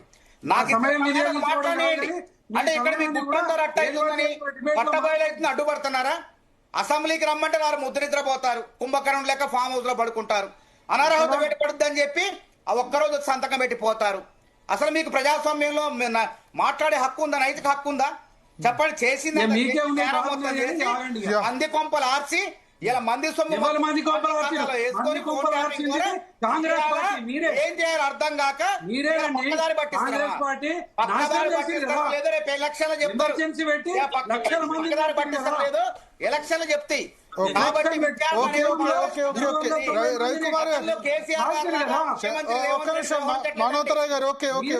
మీరు మనుషులను చంపిన వాళ్ళు అయ్యో ఎందుకంటే మీరు ఆలోచిస్తారు. వామనరావు దంపతులు చంపింది ఎవరు? లాయర్లు చంపారండి మీరు. కాంగ్రెస్ పార్టీ కాదు, కర్త కర్మ క్రియ అన్ని ఆయన అంటానికి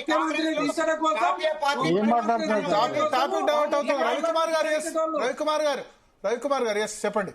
భారతీయ జనతా పార్టీ వచ్చిన విషయంలో భరత్ గారు ముందు ఈ మూవీ అందరికి నమస్కారం అండి. ఇప్పుడు ఫోన్ ట్యాపింగ్ వ్యవహారంలో మాట్లాడుతూ హోమ్ మినిస్టర్స్ గురించి మీరు చాలా చక్కగా మన అడ్వకేట్ గారిని డిబేట్ లో తీసుకొచ్చి చాలా విషయాలు ఒకసారి గుర్తు చేశారంటే అంతకుముందు ఎన్టీఆర్ హయాంలో ఏ విధంగా జరిగింది అనేది తెలుసు. అరే ఇది నిజం, మీరు చెప్పింది 100% కరెక్ట్. ఇప్పుడు కేసీఆర్ హయాంలో కూడా మనం ఒకసారి గుర్తు చేసుకుందాం. ఈ ఫోన్ ట్యాపింగ్ చేసి ఇంటెలిజెన్స్ బ్యూరో ద్వారా వీళ్ళు ఏమన్నా అంటే ప్రజలకు మంచి జరిగేది ఏమైనా చేశారా, లేదా కేవలం వాళ్ళ రాజకీయ అవసరాల కోసము, రాజకీయంగా శత్రువులైనటువంటి వాళ్ళని అణచివేత కోసము, అదేవిధంగా ఏదైతే అపోజిషన్ పార్టీస్ కి సపోర్ట్ చేసినటువంటి వ్యాపారులను అణచివేయడానికి ఉపయోగించారా, లేదా ప్రజా ప్రయోజనాల కోసం మనం ఉపయోగించారు? ఒక్కసారి మనం వెనక్కి వెళ్ళి చూస్తే మీకు కొన్ని విషయాలు నాకు గుర్తుకొచ్చినాయి కాబట్టి నేను చెప్దాం అనుకున్నా. 2019లో మీకు గుర్తు ఉండి ఉంటుంది, ఇంటర్ విద్యార్థులు చిగురుటాకులా రాలిపోయారు, ఆత్మహత్యలు చేసుకున్నారు. ఆ గ్లోబరీనా అనే ఒక సంస్థకి ఏదో ఫలితాలకు సంబంధించిన ఇంటర్ రిజల్ట్స్ సంబంధించిన సంస్థకు ఇస్తే ఆ రిజల్ట్స్ కరెక్ట్ రాకపోవడం, మామూలుగానే ఇంటర్ విద్యార్థులు చాలా ఈ విధంగా ఉంటారు, చాలా ఎమోషనల్ గా ఉంటారు రిజల్ట్స్ వచ్చినప్పుడు. మామూలుగానే రిజల్ట్స్ రాకపోతేనే మామూలుగానే వాళ్ళు డిసప్పాయింట్ అవుతారు, ఆత్మహత్యల వాటికి పోతా ఉంటారు. అటువంటిది గ్లోబరీనా అనే సంస్థ చేసినటువంటి తప్పు వల్ల దాదాపు 20-30 మంది ఇంటర్ విద్యార్థులు అప్పట్లో ఆత్మహత్య చేసుకున్నారు. ఇదే ఈ ఫోన్ ట్యాపింగ్ సంబంధించి, ఇంటెలిజెన్స్ బ్యూరో సంబంధించి, హోమ్ మినిస్ట్రీకి సంబంధించి ఎవరు కూడా కనిపెట్టలేకపోయారు దీన్ని. ఇది ప్రభుత్వాల ఫెయిల్యూర్. ఇది చాలా చాలా చాలా తప్పు జరిగింది హయాంలో, కేసీఆర్ గారి హయాంలో. ఇంకొక ఉదాహరణ కూడా మీకు నేను గుర్తు చేయాలనుకుంటున్నాను. ఆర్టీసీ కార్మికులు, అది కూడా అదే టైంలో 2019-20 టైంలో ఆర్టీసీ కార్మికులు ఆర్టీసీని ప్రైవేటీకరణ చేస్తా అని చెప్పేసి రకరకాలుగా వస్తే ప్రభుత్వానికి కనీసం కనిపెట్టలేకపోయింది. ఆర్టీసీ కార్మికులందరూ కూడా ఆందోళనలో ఉన్నారు. గుండెపోటుతో అనేక మంది కార్మికులు చనిపోయారండి, అనేక మంది కార్మికులు చనిపోయారు. 30-40 రోజులు వీళ్ళు ఆర్టీసీ కార్మికులు సమ్మెకి దిగినారు. అదేవిధంగా సీఎం క్యాంపు కార్యాలయం ముట్టడించడానికి కూడా పోయినారు. చాలా మంది ఆర్టీసీ కార్మికులు, డ్రైవర్లు, కండక్టర్లు పెట్రోల్ పోసుకుని ఆత్మహత్యకు పోయినప్పటికీ కూడా కేసీఆర్ గారు కరుణించలే, ఆయన కనీసం కనికరం చూపలే. అంతమంది ఆర్టీసీ కార్మికులు చనిపోయిన తర్వాత కూడా ఆయన నియంత్రణనే వ్యవహరించింది, కానీ అంతమంది ప్రాణాలను కాపాడలేకపోయినాడు. అటు ఇంటర్ విద్యార్థుల ఒక ఉదాహరణ, ఇటు ఆర్టీసీ కార్మికులది ఒక ఉదాహరణ. ఇంకో విషయం కూడా గుర్తుకొచ్చింది, 10th ఎగ్జామ్స్ ఏదైతే నేను ఎందుకు చెప్తున్నానంటే అండి, ఇప్పుడు ఫోన్ ట్యాపింగ్ దేనికి చేస్తారండి? ఇప్పుడు ఇంటెలిజెన్స్ బ్యూరో ఉందండి, ఇంటెలిజెన్స్ బ్యూరో ఏం చేస్తుంది? ఇంటెలిజెన్స్ బ్యూరో రాష్ట్రంలో జరుగుతున్నటువంటి ప్రతి ఒక్క పరిస్థితిని హోమ్ మినిస్టర్ కి బ్రీఫ్ చేస్తుంది పొద్దున్నే. Home minister hand in hand ఉంటూ ఇంటెలిజెన్స్ బ్యూరోతో కలిసి అసలు ఏం జరుగుతుంది, ఏ వర్గం వాళ్ళు ఏ విధంగా అది నష్టపోతున్నారు, ఏంటి ఎట్లా పోతున్నారు అనేది ఇదంతా కూడా ఇన్ఫర్మేషన్ గ్యాదర్ చేయాల్సిన బాధ్యత ఆ డిపార్ట్మెంట్ ఉంటుంది. మన దగ్గర సీఎం కు బ్రీఫ్ చేస్తున్నారులేండి, సరే అది హోమ్ మినిస్టర్ పని ఉంటుంది. ఇప్పుడు ఇక్కడ హోమ్ మినిస్టర్ ముఖ్యమంత్రి గారే కాబట్టి ఇప్పుడున్నటువంటి పరిస్థితుల్లో ముఖ్యమంత్రి గారే చూసుకోవాల్సిన పక్కన పెట్టేస్తున్నారు. అంటే నేనేమంటున్నానంటే అసలు ప్రజా అవసరాలకి వాడుకోవాల్సినటువంటి ఈ యొక్క మినిస్ట్రీని వాళ్ళ సొంత అవసరాలకు వాడుతున్నారు అనేది చాలా స్పష్టంగా మనకు అర్థమవుతుంది. ఇది 2014 నుంచి కేసీఆర్ హయాంలో కూడా ఇదే విధంగా జరిగింది. ఎస్, ఇప్పుడు ఫోన్ ట్యాపింగ్ జరగలేదా అంటే 100% ఫోన్ ట్యాపింగ్ జరిగిందని చెప్పేసి అనేక మంది రాజకీయ నాయకులు, అనేక మంది సెలబ్రిటీస్ వచ్చి కంప్లైంట్ ఇచ్చుకున్నారు. అంతేందుకంటే కవిత గారు కూడా చెప్పినారని చెప్పేసి మౌనతర గారు చెప్పారు. కవిత గారు కాదండి, షర్మిల కూడా షర్మిల గారు కూడా నా ఫోన్ ట్యాపింగ్ జరిగింది, మా సొంత అన్ననే దీంట్లో భాగమే ఉన్నాడు, సొంత అన్న జగన్ గారు కేసీఆర్ గారితో కలిసి నా ఫోన్ ట్యాపింగ్ చేస్తా నా విషయాలని వింటున్నారని చెప్పేసి షర్మిల గారు కూడా కంప్లైంట్ ఇచ్చుకున్నారు కదా. మా బీజేపీ నాయకులు అనేక మంది, గవర్నర్ గారు ఏం తప్పు చేశారండి, ఇంద్రసేన రెడ్డి గారు ఆయన త్రిపుర గవర్నర్ ఉండే, ఆయన త్రిపుర గవర్నర్ గా పోయిన తర్వాత కూడా ఆయన అంటే అంతకుముందు ఆయన ఇక్కడ మా పార్టీలో పెద్దగా అంటే ఒక పదవి కూడా ఏం లేదు ఆయనకి, ఆయన ఏం అధ్యక్షుడు కూడా లేకుండే, ఆయన మామూలుగా ఉండే అంతే. అసలు ఆయన ఫోన్ కూడా ట్యాపింగ్ చేశారు, ఆయన ఫోన్ కూడా ట్యాపింగ్ చేశారని చెప్పేసి మనకు ఆయన కూడా కంప్లైంట్ ఇచ్చుకున్నారు. అంటే ఇన్ని ఇప్పుడు మీకు సెలబ్రిటీస్ కి సంబంధించి ఫోన్ ట్యాపింగ్ జరిగిందనేది నిజము. ఆ ఫోన్ ట్యాపింగ్ కేసు ఇప్పుడు కాంగ్రెస్ హయాంలో ఒక సీరియల్ లాగా సాగుతా. మీరు ప్రభాకర్ రావును రెడ్ కార్నర్ నోటీసు విషయంలో మీరు ఎందుకు కోఆపరేట్ చేయలేదు? భారతీయ జనతా పార్టీ కేంద్రంలో ఎందుకు కోఆపరేట్ చేయలేదు? ఎంత ఆలస్యం చేశారు? ఇంత ఆలస్యంగా రావడానికి మీరు కారణం కదా?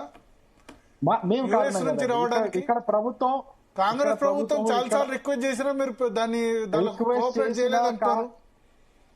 భరత్ గారు, కాంగ్రెస్ ప్రభుత్వం ఎవరు ఏ విధంగా ఉంటుందంటే పైన మేము అన్ని చేసామని మాట్లాడతారు, కానీ లోపల ఏదైతే ప్రొసీడర్ ఫాలో అవ్వాలో ఆ ప్రొసీడర్ ఎక్కడ కూడా ఫాలో అవ్వరు వాళ్ళు. ఊరికేనే వాళ్ళు అని చెప్పి ఇప్పుడు మన ఈ బొగ్గుగల్ల దాంట్లో కూడా ఏదో సైడ్ విజిట్ మేము పెట్టింది కాదు మొదటి నుంచి ఉందని చెప్పేసి చెప్తున్నారు, కానీ యాక్చువల్ గా మ్యాటర్ ని దాన్ని కొంచెం చిన్నగా ట్విస్ట్ చేసి ఏ విధంగా మాట్లాడుతున్నారో చూడండి. అది మొదటి నుంచి సైడ్ విజిట్ అనేది ఉన్నది. కాకపోతే సైట్ విజిట్ చేసిన వాళ్ళకి వీళ్ళు సర్టిఫై చేయాలా, వీళ్ళు సైట్ విజిట్ చేశారు అనేది వీళ్ళు సర్టిఫై చేయాలి. సైట్ విజిట్ చేసిన వాళ్ళందరికీ కూడా సర్టిఫై చేయట్లేదు వీళ్ళు సైట్ విజిట్ చేశారని చెప్పేసి. ఇది ట్విస్ట్. వీళ్ళు ఇట్లా ట్విస్టులు పెడతా ఉంటారు.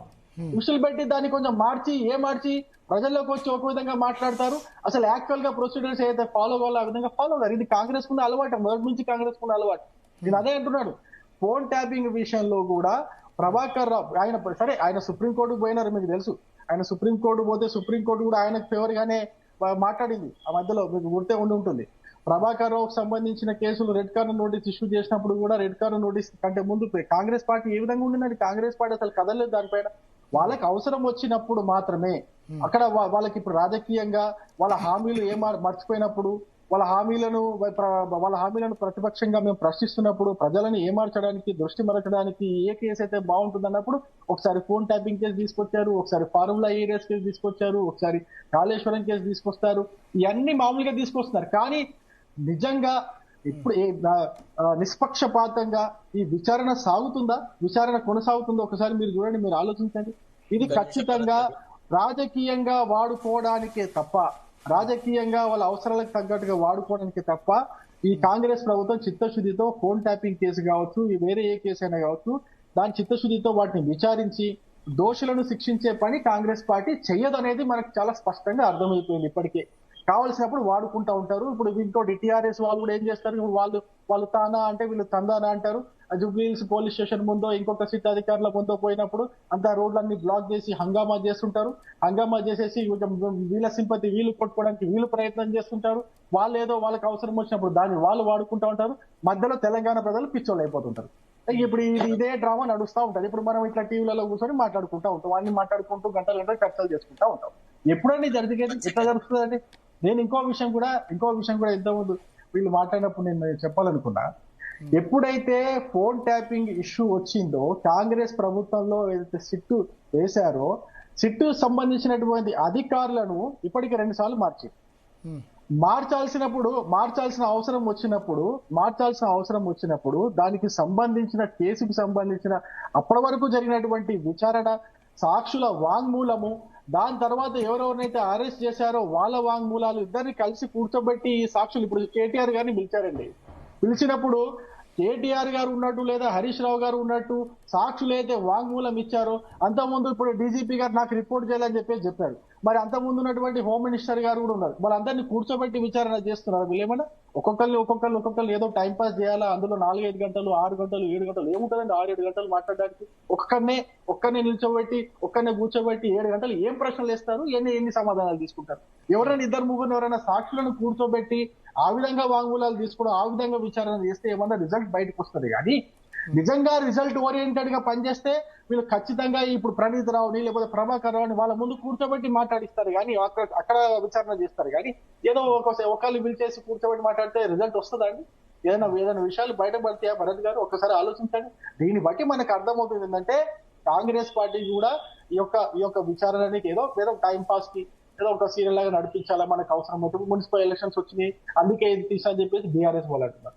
ఇప్పుడు మేమేమంటున్నాం అంటే ఇప్పుడు దీంట్లో నిజంగానే మీకు చిత్తశుద్ధి ఉంటే అది బయట పెట్టండి సార్, అన్నిటిని బయట పెట్టండి, ఫటాఫట్ చేయండి. జరిగినాయి కదా, అన్ని ఆధారాలు ఉన్నాయి కదా. ఎప్పుడైతే ఎలక్షన్ అయిన తర్వాత మరుసటి రోజే ఆ ఎక్విప్మెంట్స్ అన్ని కూడా డామేజ్ చేసినట్టుగా చాలా స్పష్టంగా కనిపిస్తా ఉన్నాయి కదా. ఆ ఎక్విప్మెంట్స్ ఎక్కడి నుంచి తీసుకొచ్చినారు, దేనికి 1,00,000 ఫోన్ నంబర్లు ట్యాప్ చేసినట్టుగా వార్తలు వస్తే దాంట్లో ఒక 1000 మందిని పట్టుకున్నా కూడా శిక్షించవచ్చు కదా సార్. ఒక 1000 మందిని సాక్షుల వాంగ్మూలాన్ని తీసుకున్న 1000 మంది కూడా అవసరం లేదండి, 100 మంది సాక్షుల వాంగ్మూలాన్ని తీసుకున్నా కూడా శిక్షలు వేయచ్చు, కేసులు స్ట్రాంగ్ గా పుట్టప్ చేయొచ్చు. కేసులు స్ట్రాంగ్ గా పుట్టప్ చేసి ఇప్పుడు అక్కడ నుంచి ఏదో ఢిల్లీ నుంచి అడ్వకేట్లను రప్పియవచ్చు. అభిషేక్ మను సింఘ్వి లాంటి, కపిల్ సిబల్ లాంటి అడ్వకేట్లను తీసుకొని వచ్చేసి కేసుని స్ట్రాంగ్ గా వాదించి ఇప్పుడు ఎవరైతే దానికి దోషులు ఉన్నారో వాళ్ళకి శిక్ష వేసే పని చేయొచ్చు కదా. చెయ్యరు వీళ్ళకి ఆ ఉద్దేశం లేదు, దాన్ని కేవలం వాడుకోవాలి. ఇస్మాయిల్ గారు ఉన్నారా? వన్ సెకండ్ అన్న చెప్పండి. క్లారిటీ చెప్పండి. ఇస్మాయిల్ గారు ఒక్క నిమిషం, శరత్ గారు ఏదో క్లారిఫికేషన్ ఇస్తారట ఇచ్చింది. ఫస్ట్ ఆఫ్ ఆల్ ఏంటంటే ఈ డిపోర్టేషన్ అనేది ఉంది కదా, రెడ్ కార్నర్ నోటీస్ ప్రాసెస్ అనేది అమెరికాతో అంత సులువుగా సాగట్లేదండి. ఎందుకంటే అమెరికన్ పీనల్ లాస్ లో ఈ అఫెన్సెస్ ని చూసే విధానము, ఇండియన్ కాంటెక్స్ట్ లో ఈ అఫెన్సెస్ ని చూసే విధానం చాలా డిఫరెంట్ గా ఉంటది అనమాట. కాబట్టి మనకు అంత సులభంగా ఒక వ్యక్తి అమెరికాలో ఉంటే మనం తీసుకురావడం సాధ్యం కాదు. ప్రభాకర్ రావు అనే ఒక ఇంటెలిజెన్స్ ఆఫీసరు ఆంధ్రాకి వెళ్ళి ఆంధ్ర నుంచి విదేశాల్లోకి వెళ్ళిపోయినాడు. ఇంత ఒక ఇంటెలిజెన్స్ చీఫే అంత తెలివిగా ప్రవర్తించి ఉంటే ఆయనకి ఎంతో మంది పోలీసులు, ఈవెన్ ఈ ప్రభుత్వంలో పనిచేస్తున్న వాళ్ళు కూడా సహకరించకుంటే ఆయన ఎట్టి పరిస్థితులలో భారతదేశం వదిలిపెట్టి పోవడం అనేది సాధ్యం కాదు. తర్వాత మీరు చూడండి, ప్రభుత్వం మారుతున్న దశలోనే వాళ్ళు ఆ ఎక్విప్మెంట్ అంతా కాలబెట్టినారు. ఇప్పుడు మరి పంజగుట్ట పోలీస్ స్టేషన్ లో ఏదైతే కంప్లైంట్ నమోదైందో, తర్వాత ఇతరత్రమైన విషయాలు కనుక మీరు గమనిస్తే ఒక పద్ధతి ప్రకారంగా టెలిఫోన్ ట్యాపింగ్ చేయడమే కాకుండా టెలిఫోన్ ట్యాపింగ్ కు సంబంధించిన వివరాలు ఏవి బయటికి రాకుండా ఉండేందుకు సకలమైనటువంటి ఎఫర్ట్ చేసినారు. They screened the evidence also. That is 1 point. రెండోది, కేటీఆర్ గారు నిన్న అంతంత పెద్ద పొంకడాలు మాట్లాడినాడు కదా, ఈ రోజు ధర్మపురి అరవింద్ కును బండి సంజయ్ కు లీగల్ నోటీస్ ఇచ్చినారు. ఏమని? ఫోన్ ట్యాపింగ్ విషయంలో నా మీద మీరు తప్పుడు ఆరోపణలు చేసినారు, నా వ్యక్తిగత ఖనన చరిత్రను ఇదే కళంకపరిచేలాగా మాట్లాడినారు, నా రాజకీయ ప్రతిష్టను దెబ్బతీసినారు అనేటువంటి మాట మాట్లాడు. తర్వాత బ్రదర్ శంకర్ మాట్లాడినట్టుగా అందరినీ కలిపి విచారించడం అనేది ఉండదండి. అసలు this is unknown to criminal లా. ఎందుకంటే ఇండివిజువల్ స్టేట్మెంట్స్ తీసుకున్న తర్వాత ఎక్కడైతే కాంట్రాడిక్షన్స్ వస్తాయో మళ్ళీ అదే విట్నెస్ ని పిలిచి వాళ్ళిద్దరితో, చూడండి మీరు చెప్పింది ఇది ఇట్లా అని చెప్పి పిలిచి వాళ్ళిద్దరితో కాంట్రాడిక్షన్స్ తీసుకునే సందర్భం ఉంటుంది. కానీ ఒకటేసారి అందరిని పిలిస్తే మాత్రం అందరి దొంగలు కలిసేసి ఇన్వెస్టిగేషన్ నే మొత్తం విటిల్ డౌన్ చేసేటువంటి అవకాశం ఉంటుంది. That is unknown to criminal procedure code. Criminal procedure code mandates only calling one witness at a time under 160 of the earlier criminal procedure code, now 173 of the BNSS, whatever it is. But ఇప్పుడు investigation జరిగే ప్రక్రియ లోపల police అధికారులకు నిపుణత లేక కాదు. ఇక్కడ question అలా రాజకీయమైనటువంటి political administration ఉంటది కదా, వీళ్ళు ఆ ఇన్స్ట్రుమెంట్స్ ని వాడుకొని వాళ్ళకు కావాల్సిన రిజల్ట్ సంపాదించుకుంటున్నారు. కాబట్టి అధికారులు చాలా అప్రతిష్ట పాలవుతున్నట. ప్రాబ్లం ఎక్కడ వస్తుందంటే ఏ అధికారిని కూడా నిజాయితీగా, నిర్భీతిగా, నిష్పక్షపాతంగా పనిచేయనివ్వట్లేదు. ఇప్పుడు for example present DGP Shivadhar Reddy గారు ఉన్నారు. ఈజ్ అన్ అప్రైట్ ఆఫీసర్, ఆయనకి ఫ్రీడమ్ ఇవ్వండి, ఇచ్చేసేసి మీరు ఈ పని చేయండి అని టక టక టక టక 5 నిమిషాలలో ఇది గుర్రం ఇది రాజకీయ ఒత్తిళ్లు కదా. ఎంత ఎఫిషియెంట్ ఆఫీసర్ అయినా రాజకీయ ఒత్తిళ్లు. ఎగ్జాక్ట్లీ సెలక్షన్, రాజకీయ ఒత్తిళ్లు, సెలక్షనే అనుకూలంగా ఉన్న వాళ్ళని సెలెక్ట్ చేసుకునే పరిస్థితి. శివధర్ రెడ్డి గారిని ఎందుకు సెలెక్ట్ చేసినారు? శివధర్ రెడ్డి గారి పట్ల ఎందుకు రేవంత్ రెడ్డి గారు మొగ్గు చూపెట్టినారంటే, శివధర్ రెడ్డి గారు తాను ఇంటెలిజెన్స్ ఐజీగా ఉన్న రోజులలో రేవంత్ రెడ్డి గారికి సంబంధించిన ఒక ఫంక్షన్ లోపల రేవంత్ రెడ్డితో ఆప్యాయంగా మాట్లాడినారని శివధర్ రెడ్డిని అనుమానించి ఆయనను పక్కకు నెట్టేసి ఆయన లూప్ లైన్ లో వారేసినారు. ఇదంతా ప్రభాకర్ రావు యొక్క మిస్చీఫే. ఇదంతా ఏంటంటే ఆఫీసర్లకు కూడా రంగులు పూయడము అనేది ఈ బీఆర్ఎస్ వాళ్ళు చేసినటువంటి చాలా నీచమైన వ్యవహారం. నేను ఎక్కడ కూడా ఎన్నో ఏళ్ల నుంచి నేను అడ్మినిస్ట్రేషన్ చూసినాను. ఒక కులపు ఆఫీసర్లను హైదరాబాద్ పెరిఫెరీలో మొత్తం హైదరాబాద్ చుట్టుపక్కల అంత డీసీపీలను, ఏసీపీలను, సిఐ క్యాడర్ లో కూడా కుల పిచ్చి తీసుకువచ్చి జమ పెట్టారు. ఆఫ్టర్ ఆల్ రిటైర్ అయిన రాధాకిషన్ రావు ఇస్ నాన్ క్యాడర్ ఫెలో. వాడికి ఒక ఎస్పీ ర్యాంక్ ఇచ్చేసేసి అతన్ని దీనికి పెట్టేసేసి రకరకాల మిస్చీఫ్లు చేసినారు. అంటే ఈ గజ్జి అనేది ఎంత ప్రజ్వలించిందంటే వాళ్ళు సమాధానాలు ఇవ్వలేకపోతున్నారు. అందుకే ఈ డొక్క తిరుగుడు అనమాట. ఎవడన్నా నిజాయితీగా మాట్లాడితే వానికి ఆ గవర్నమెంట్ లో వెలమా, ఈ గవర్నమెంట్ లో రెడ్డి నడుస్తుంది సీక్రెట్ సార్. మరి ఇంతగా సార్ ఇప్పుడు ఇది ఎట్లా ఉందంటే పెయింట్ పూసినట్టు ఉండదు అనమాట. ఇప్పుడు ఏదో సహజంగా ఒకళ్ళిద్దరు ఉంటారు వాళ్ళు అంటే మనం అర్థం చేసుకోగలం. ఎందుకంటే ముఖ్యమైన పాత్రలు ముఖ్యమైన వ్యవహారాల్లో తన వాళ్లకు కొంత ప్రాధాన్యత ఇచ్చుకుంటే మనకు అభ్యంతరం లేదు. ఇప్పుడు తండ్రి ఆస్తిని కొడుకు ఇవ్వకుంటే దేశానికి వంచుతాడా కానీ అది వేరు. కానీ ఇంత గజ్జి లేదు. ఈ రకంగా ఇప్పుడు మీరు చూస్తే ఆఫీసర్లను కనుక మీరు పిలిచిన ఆఫీసర్లు రాధాకిషన్ రావును వాళ్ళని వీళ్ళని కనుక మీరు చూస్తే టాస్క్ ఫోర్స్ లో ఎన్ని అరాచకాలు సార్. అసలు మీకు ఎన్నికలప్పుడు ఒక పథకం ప్రకారంగా ప్రతిపక్ష అభ్యర్థుల దగ్గర వాళ్ళ డబ్బులను వీటిని రేడి చేసి పట్టుకోవడము, ఇక బీఆర్ఎస్ కు సంబంధించిన డబ్బుల వాహనాలు మద్యం అన్ని అంతా విచ్చలవిడిగా పోవడం. మేము అందుకే ఒక డిమాండ్ చేసినాను అసెంబ్లీ ఎన్నికలప్పుడు ఏమని, ప్రతి అవుట్ పోస్ట్ దగ్గర కొందరు సెంట్రల్ పోలీస్ వాళ్ళు కొందరు స్టేట్ పోలీస్ వాళ్ళు ఉండాలా, లేకపోతే స్టేట్ అవుట్ పోస్ట్ తర్వాత నెక్స్ట్ ఇమ్మీడియట్ గా సెంట్రల్ అవుట్ పోస్ట్ ఉండాలా. ఇప్పుడు ఎమ్మెల్యే ఎలక్షన్స్ అన్ని జరుగుతున్నాయి, సీరియస్ గా వచ్చేసేసి ఈడీ వాళ్ళు వివేక్ వెంకటస్వామి ఇంటి మీద రేడ్ చేసినారు. పడ మొత్తం కంప్లీట్ గా నిర్వీర్యం చేసినారు. ఇదంతా ఏందండి? థర్డ్ క్లాస్ రాజకీయాలు అనేది వీళ్ళు స్టార్ట్ చేసినారు. వీళ్ళు ఇప్పుడు ఇక మేము పెద్ద గంగిగోవులము. ఒకసారి ఇస్మాయిల్ గారు వెర్షన్ తీసుకుందాం. ఎస్ ఇస్మాయిల్ గారు, కవిత గారు ఫోన్ కూడా ట్యాప్ అయిందా? ఓన్లీ కవిత గారు భర్తనా? కవిత ఫోన్ కూడా ట్యాప్ అయిందా, భర్త కూడా మొత్తం? ఇప్పుడు ఇందులో ఇంకా దాపరికాలు ఏమున్నాయన్న? ఓపెన్ గా తెలుస్తున్న విషయాలే. ఇంతకుముందు మానవతరాయ మిత్రుడు మొదట్లోనే చెప్పినాడు, గోడలకు కాదు ఫోన్లకే చెవులు పెట్టినారని. ఇదంతా ఎపిసోడ్ అంతా చూస్తే అన్న ఇవాళ ఇంత సీరియస్ ఫోన్ కూడా ట్యాప్ అయిందని మీరు అనుకుంటారు. సరే మానవతరాయ కాంగ్రెస్ వాళ్ళు చెప్తారు కానీ మీరు అనుకుంటారు ఇంతవరకు అయితే ఆమె అన్నది నా భర్త ఫోన్ ట్యాప్ చేశారని మాత్రమే అన్నారు. నా ఫోన్ ట్యాప్ చేశారని అనలే కదా. ఇప్పుడు ఆమె అనిందా అనలేదా, ఎవరు ఫోన్ ట్యాప్ అయింది కాలేదు అని అంటే విచారణ జరుగుతున్నప్పుడు ఆ విచారణకు హాజరై నిజాలు దిగ్గు తెలిసే సమయం లోపల జరిగిందని జరగలేదని వీళ్ళు నిరూపించుకోవాలా, ఒకవేళ జరిగిందంటే వాళ్ళు నిరూపించుకోవాలా. ప్రభుత్వం ఉన్నది దాన్ని నిగ్గు తేల్చడానికి సంబంధించిన అంశం. నువ్వేమో కొట్టినట్టు చేయి, నేను ఏడ్చినట్టు చేస్తా అన్నట్టుగా ఉంది ఇప్పుడు ఉన్నటువంటి పరిస్థితి. కుమ్మక్కు రాజకీయాలు నడుస్తా ఉన్నాయి, డైవర్ట్ పాలిటిక్స్ నడుస్తా ఉన్నాయి. నిజంగా ఇంత సీరియస్ అంశాన్ని ఎన్నికల సందర్భం లోపల ప్రజాధనాన్ని దుర్వినియోగం చేసి ప్రజా సమయాన్ని దుర్వినియోగం చేసి అధికార దుర్వినియోగానికి పాల్పడుతున్న పరిస్థితి కనబడతా ఉన్నది. దోషులు ఎవరైతే ఆ తప్పు చేసిన వాళ్ళు ఉన్నారో ఆ తప్పు చేసిన వాడు దోషిగా కాకుండా సాక్షిగా అటెండ్ అయ్యేటువంటి పరిస్థితి కనబడతా ఉంటే హాస్యాస్పదంగా ఉన్నది. ఇప్పుడు సాక్షులను అదే పద్ధతిలో పిలిచి దోషులను అదే పద్ధతిలో పిలిచి దోషులు ఎవడో తెలియదు సాక్షి ఎవడో తెలియని పరిస్థితి, కన్ఫ్యూజన్. ఎందుకండి ఎవరు తప్పు చేశారనే విషయం ఇప్పటికే చాలా మంది బాధితులు మాకు ఇట్లా జరిగిందనే విషయాన్ని చెప్పినారు. తర్వాత కొంతమంది రాజకీయ నాయకులు బహిరంగంగానే ప్రకటించినారు. తర్వాత కొంతమంది ఆల్రెడీ హాజరై ప్రభుత్వానికి అధికారుల ముందు విన్నవించినారు. న్యాయ వ్యవస్థ చట్టాన్ని గౌరవించినటువంటి పరిస్థితుల్లో కొంతమంది వెళ్లి ఆ చట్టానికి తెలియజేసేటువంటి ప్రయత్నం చేసినారు.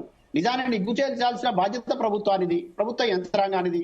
దానికి సహకరించాల్సిన బాధ్యత ఆరోపణ ఎదుర్కొంటున్న వాళ్ళది. ఆరోపణ ఎదుర్కొంటున్న వాళ్ళు ఆరోపణలు ఎదుర్కోవడం కాకుండా ఎదురుదాడికి దిగి దీన్ని మసిబూసి రేగ్గాయలు చేయడానికి సంబంధించిన ఒక ప్రయత్నం చేస్తా ఉన్నారు. నిజంగానే జనం నవ్వుకుంటా ఉన్నారు. ఈ భారీ ప్రదర్శనలు ఏమిటో, తర్వాత ఈ సభలేమిటో, తర్వాత ఒకరి కోసం ఒకరు వచ్చి సంఘీభావం తెలిపి సొమ్మసిలి పడిపోవడం ఏమిటో,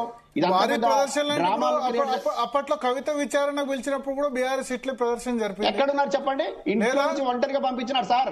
లేదు విచారణ జరిపినప్పుడు అరెస్ట్ కాదు, విచారణ చేసినప్పుడు ఇది తిరగాలు దిద్దుతున్నారు, వేరే తిరగాలు. ఢిల్లీకి పోయినారు, ఢిల్లీలో విచారణ జరిగినప్పుడు జీవితాలతోనే ఢిల్లీలో కవిత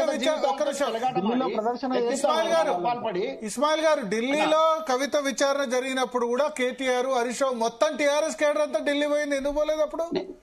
నేను ఇప్పుడు ఒక మాట చెప్తున్నానా, విజువల్స్ కావస్తే వేస్తాను. ఢిల్లీలో కవితని క్వశ్చన్ చేసినప్పుడు కూడా ఇదే ఉంది కదా అన్న. నేను చెప్తున్నా, ఈ నాటకాలకు డ్రామాలకు పోలీ స్టాప్ పెట్టాలి. నిజాలు రాజకీయ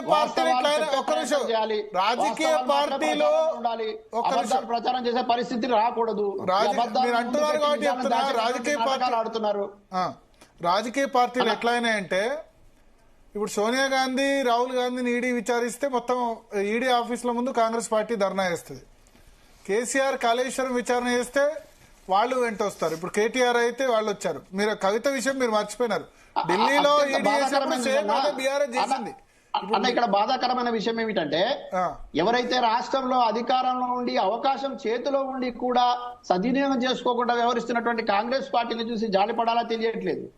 అసలు ఎవరైతే దోషులని గగ్గోలు పెడతా ఉన్నామో, నిజంగా తప్పు చేసిన వాళ్ళు ఎవరైతే ఉన్నారో వాళ్ళు శిక్ష అనుభవించకుండా పైగా ఇదే ప్రభుత్వం మీద ఎదురుదాడికి దిగి మేము ఇంకా దొంగ అని అరిచినట్టుగా వ్యవహరిస్తున్న వాళ్ళని చూస్తుంటే, మూడవది కేంద్రంలో అధికారంలో ఉన్నటువంటి మాకు గనక అప్పగిస్తే మేము తేల్చేస్తామని కాళేశ్వరం లాంటిది ఈడీకి అప్పగిస్తే వాళ్ళు కళ్ళపై చూడటం, ఇదంతా రాజకీయ నాటకంలాగా కనపడతా ఉన్నది తప్ప ప్రజలకు ఉపయోగపడే పరిస్థితి లేదు.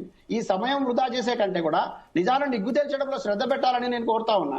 ఇప్పుడు ఎవరు ఏ సందర్భంలో జనాలు వచ్చారు రాలేదనే కంటే ఇవాళ జరుగుతున్నటువంటి సందర్భం చాలా అపహాస్యం పాలవుతా ఉన్నది, ప్రజాస్వామ్యం అనిపిస్తా ఉన్నది. ఎందుకు చెప్పండి ఈ రోడ్ల మీద ధర్నాలు రాస్తారోకోలు ఎందుకు? ఇప్పుడు ఆడ జైలుకు తీసుకెళ్ళినట్టు, ఇప్పుడే జైల్లో పెట్టినట్టు, ఆల్రెడీ వాళ్ళు జైల్లోకి వెళ్ళి బయటకు వచ్చినట్టు, మమ్మల్ని బందీ చేయలేరని చెప్పేసి సోషల్ మీడియాలో ప్రచారం చేసుకోవడం, కొంతమంది వచ్చి మరీ డ్రామాలు ఆడి సొమ్మసిల్లి పడిపోవడం, ఇదంతా దేనికి సంకేతం? ఇప్పుడు అది ఫోన్ ట్యాప్ జరిగిందా జరగలేదా? ఒకవేళ జరిగిందంటే ఎవరు చేశారు? అధికారులు ఎందుకు ఇంతకాలం జైల్లో పెట్టారని 10 నెలలు ఒక్కొక్క అధికారి జైల్లో ఉన్నాడు. ఎందుకున్నాడు చెప్పండి? ఇవాళ కొంతమంది అధికారులకు ఒక న్యాయం ఉంది, ఇంకో అధికారికి ఒక న్యాయం లాగా ఉన్నది. ఒక ప్రణీత్ రావు లాంటి వాడు, భుజంగరావు లాంటి వాడు, తిరుపతన్న లాంటి వాడు 10 నెలలు జైల్లో ఉన్నారు. రాధాకృష్ణ లాంటి వాడు జైల్లో ఉన్నాడు. ప్రభాకర్ రావు లాంటి వాడు పైన జైలుకు వెళ్ళారు. ఇప్పుడు ఎవరైతే దాని బాధ్యులని తేలిందో, మిషనరీ కొన్న దగ్గర నుంచి, మిషనరీ తీసుకొచ్చిన దగ్గర నుంచి, ప్రభుత్వ ధనం దుర్వినియోగం చేసిన దగ్గర నుంచి, వ్యక్తిగత హరణాలకు పాల్పడిన కాడి నుంచి, వ్యక్తిగత గోప్యతను మొత్తం కూడా ఇది చేసిన వాళ్ళందరేమో ఇంకా సినిమా నడిచినట్టు వాళ్ళు ఒక హీరో లాగా ప్రొజెక్ట్ అవుతూ బయట కనబడతా ఉన్నారు. ఇది దేనికి నిదర్శనం చెప్పండి? ఇది మనం చట్టాన్ని గౌరవిస్తామని, ప్రజాస్వామ్యంగా వ్యవహరిస్తామని వచ్చి ప్రజాప్రతినిధులుగా ఉన్న వాళ్ళు ఇట్లా వ్యవహరిస్తా ఉంటే ఏం చెప్తారు సార్ జనాలకు? చెప్పండి. జనం మధ్యలో ఎటువంటి చర్చ జరుగుతుందన్నా ఇప్పుడు మనం ఈ డిబేట్ పెట్టుకుని ఎందుకు మాట్లాడుకుంటున్నాం? ఇది అపహాస్యం కాకూడదు అంటున్నాను నేను. ఈ అపహాస్యం పాలు చేసేటువంటి పరిస్థితి నుంచి బయటకు రావాలి. ఇందాక శరత్ అన్న కొన్ని ఉదాహరణలు కూడా చెప్పినాడు. నేను కూడా నాకు గుర్తుంది, నేను జర్నలిస్ట్ గా పనిచేశాను. రామకృష్ణ హెగ్డే గారు మీకు కూడా తెలుసు, చాలా గొప్పగా పరిపాలించినటువంటి ఒక ముఖ్యమంత్రి. ఆయన ల్యాండ్ ఫోన్ సంబంధించినటువంటి విషయంలో ట్యాప్ అయిందని ఒక ఆరోపణ వస్తే ముఖ్యమంత్రి పదవిని వదులుకున్నాడన్నా. మీకు కూడా తెలుసు, నాకు కూడా తెలుసు. ముఖ్యమంత్రి పదవినే త్యజించినాడు. మీరు ఒకసారి దాన్ని కవితకు అప్పుడు తెలీదా ఆ ఫోన్ ట్యాపింగ్ జరుగుతుందని? అప్పుడు తెలీదా పార్టీలో ఉన్నప్పుడు? అప్పుడు ఎందుకు మాట్లాడలేదు ఇది తప్పు అని? అన్న ఇప్పుడు మనము కొంతమంది ప్రతిపక్షాలు మాట్లాడొద్దన్నా. తెలుసు కాబట్టే కదా తను గగ్గోలు పెట్టింది, తెలుసు కాబట్టే కదా బయటకు వచ్చిన తర్వాత కదా, బయటకు వచ్చిన తర్వాత కదా, బయటకు రాకుండా 2022-23 ఈ అనైతిక చర్యలు వద్దని, ఇట్లా అప్రజాస్వామికంగా వ్యవహరించవద్దని, తర్వాత ఎవరైతే 2021-22-23 ఈ సమయంలో ఎందుకు మాట్లాడలేదు? అప్పుడు కూడా ఆరోపణలు వచ్చాయి. రఘునందరావు ఆరోపణ చేశాడు, బండి సంజయ్ చేశాడు, రేవంత్ రెడ్డి చేశాడు. అప్పుడు ఇప్పుడు ఆమె మాట్లాడినప్పటి నుంచి ఇవాటికి 2 సంవత్సరాలు ప్రభుత్వం ఉంది కదన్నా. ఈ ప్రభుత్వం ఏం చేస్తుంది చెప్పండి అన్న? ఇప్పుడు వచ్చి మాట్లాడిన తర్వాత కూడా ఇప్పుడు ఈ అధికారంలో ఉన్న ప్రభుత్వం చూడాల్సిన బాధ్యత ఉందా లేదా? మనం దాని గురించి అడగాలా వద్దా? అప్పుడు ఎందుకు మాట్లాడలేదు అనేటటువంటి పరిస్థితి కంటే కూడా ఇవాళ బాధ్యత కలిగినటువంటి వాళ్ళు బాధ్యత రహితంగా ఎందుకు వ్యవహరిస్తున్నారని ఎందుకు ఆలోచించకూడదన్నా? ఎందుకు మాట్లాడకూడదు? బాధ్యతల్లో ఉన్న వాళ్ళు బాధ్యత రహితంగా వ్యవహరిస్తున్నారు, రాజకీయాల ఆటలు ఆడుతున్నారు. ఇది మంచిది కాదు. ఇది ప్రజాస్వామ్యాన్ని పరిరక్షించాల్సినటువంటి వ్యవస్థలు ఇట్లా వ్యవహరిస్తా ఉంటే ప్రజలకు ఏం చెప్తారు? ఎన్నికల ప్రతి సందర్భంలో ఏదో ఒక డ్రామా, కాళేశ్వరం కొంతకాలం, కార్ రేస్ కొంతకాలం, ఫోన్ ట్యాపింగ్ కొంతకాలం. నేను ఎవరైతే దోషిగా పిలువబడ్డాడో అతను వచ్చి అక్కడ నేనేం ప్రశ్నలు అడిగానని మాట్లాడతాడు. ఎంత అపహాస్యం అన్న ఇది, ఎంత నవ్వులాట ఇది. అక్కడున్న అధికారుల విధులకు సంబంధించి బయటకు వచ్చి అట్లా మాట్లాడొచ్చా? అధికారులేమో లీక్ ఇవ్వకూడదు, అధికారులు అక్కడ ఏం జరిగిందనే విషయం బయటకు చెప్పకూడదు, పత్రికలు రాయకూడదు, పత్రికలు నోరు ముయ్యాలి. కానీ ఇతను వెళ్ళిన దోషి మాత్రం, అక్కడ దోషిగా పరిగణించబడినటువంటి వ్యక్తి మాత్రం బయటకు వచ్చి చాలా బాహాటంగా నేను వాళ్ళని అడిగితే ఉక్కిరి బిక్కిరయ్యారు, వాళ్ళు నీళ్ళు నవ్వులారు అనే టైంలో మాట్లాడే స్వేచ్ఛ వీళ్ళకు ఉన్నది. ఎక్కడ తీసుకుపోతున్నాం చెప్పండి? ఇది ఇంత పెద్ద ఇష్యూను, ఇంత సీరియస్ ఇష్యూను, ఇది ప్రజలకు సంబంధించిన అంశం, ప్రజలకు తేల్చాల్సిన అంశం, తేలాల్సినటువంటి అంశం. ఇంతమంది న్యాయవాదులు కూర్చొని మాట్లాడుతూ ఉన్నాం, ఇవాళ మనం రాజకీయ నాయకులు కూర్చొని మాట్లాడుతూ ఉన్నాం, విజ్ఞతగా ఆలోచించేటటువంటి వాళ్ళు కూర్చొని మాట్లాడుతూ ఉన్నాం. కానీ ఇది ఇంకా ఒక పొలిటికల్ డ్రామా, తర్వాత దీన్ని మొత్తం సీరియస్నెస్ ని నాన్ సీరియస్ చేసేటటువంటి పరిస్థితి కనబడతా ఉంది కదన్నా. ఎంతకాలం తాత్సారం చేస్తా ఉంటే అంత బలహీన పడదా కేసు? మానవతరాయ్ గారు, ఎంతకాలం తాత్సారం చేస్తే అంత బలహీన పడుతుంది. ఇప్పుడు మనం విచారణ జరుపుకునేది కాదండి. విచారణ చట్టం ఉంది, సిఆర్పిసి, ఇప్పుడు బిఎన్ఎస్ఎస్ చట్టాలు ఉన్నాయి.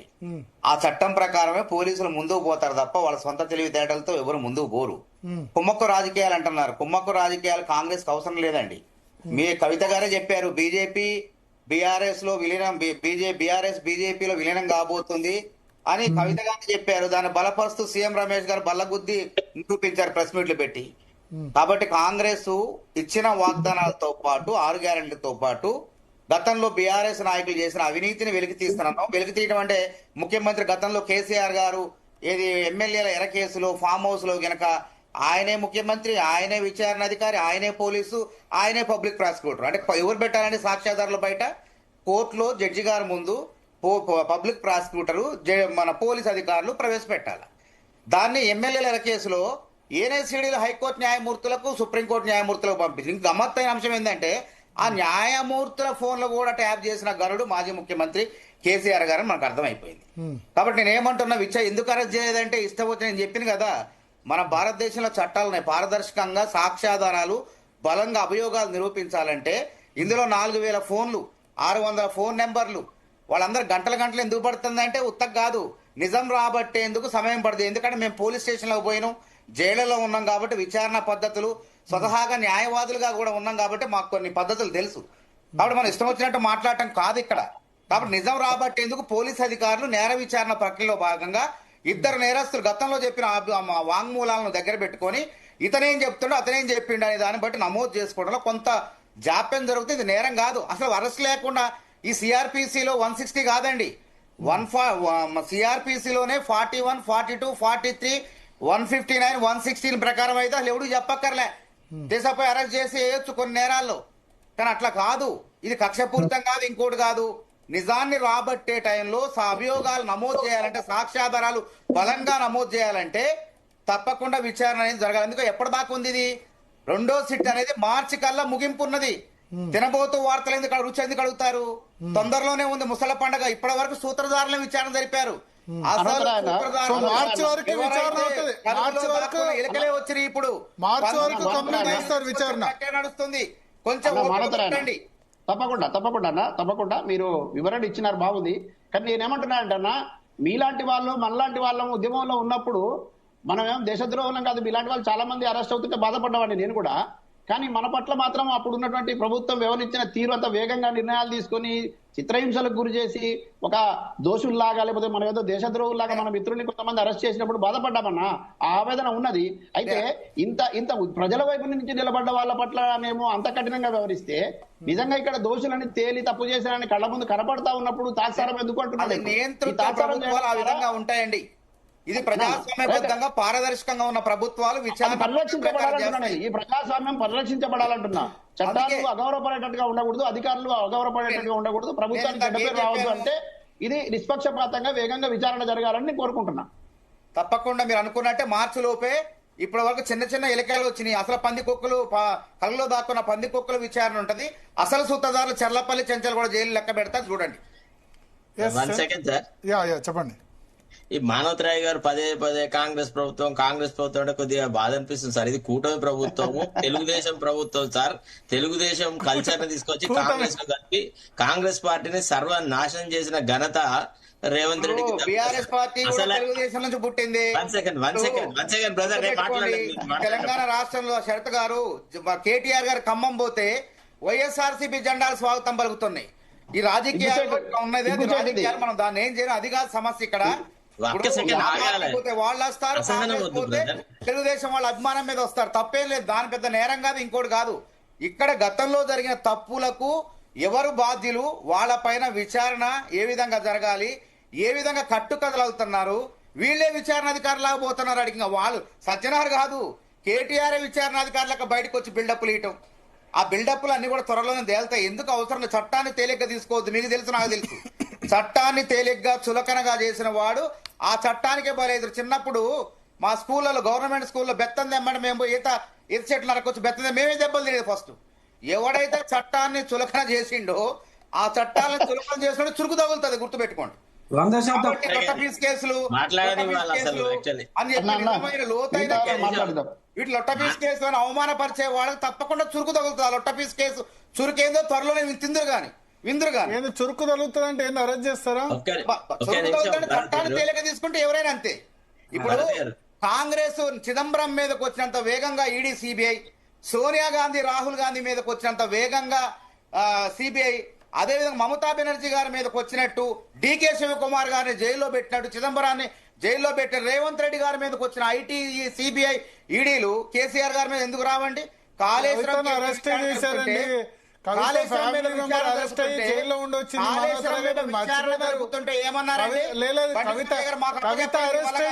ఉంది. సరే ఇప్పుడు ఆమె కేసీఆర్ ఫ్యామిలీతో ఉండకపోవచ్చు కానీ ఒక నిమిషం, ఆ కేసీఆర్ ఫ్యామిలీతో ఉండొచ్చు కానీ కవిత బాబు 8 నెలలు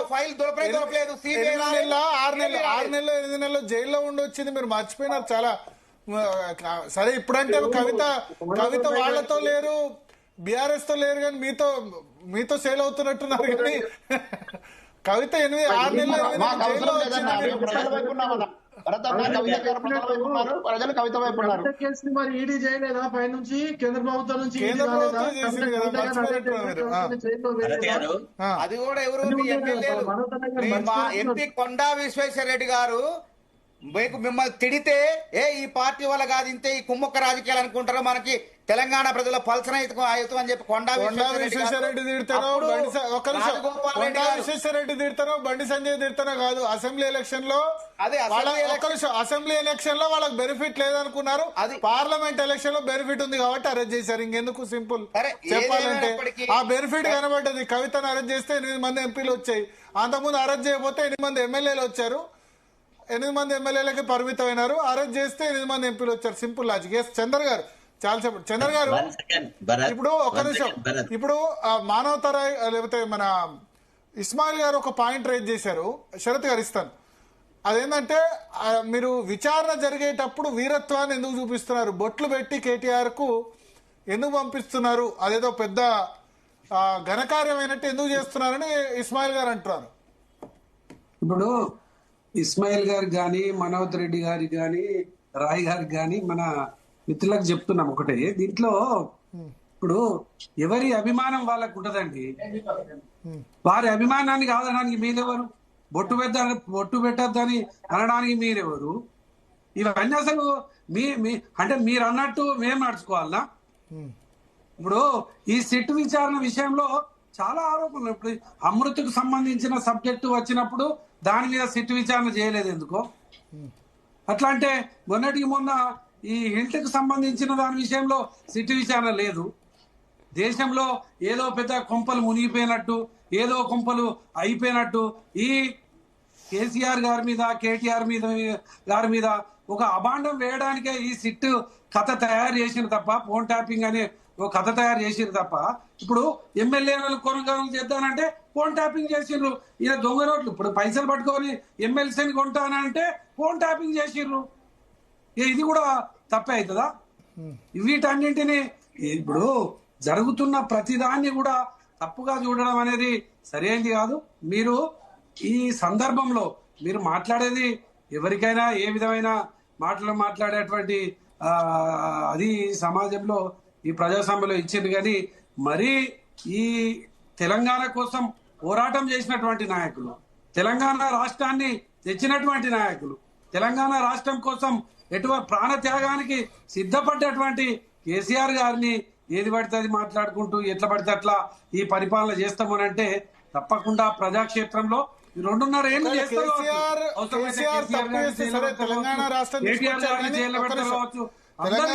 తీసుకొచ్చారు. No doubt. బట్ ఎన్ని రోజులు పెట్టగలుగుతారు? ఎన్ని రోజులు చంద్ర గారు మీరు చంద్ర గారు తెలంగాణ రాష్ట్రం తీసుకొచ్చుకుంటాయి.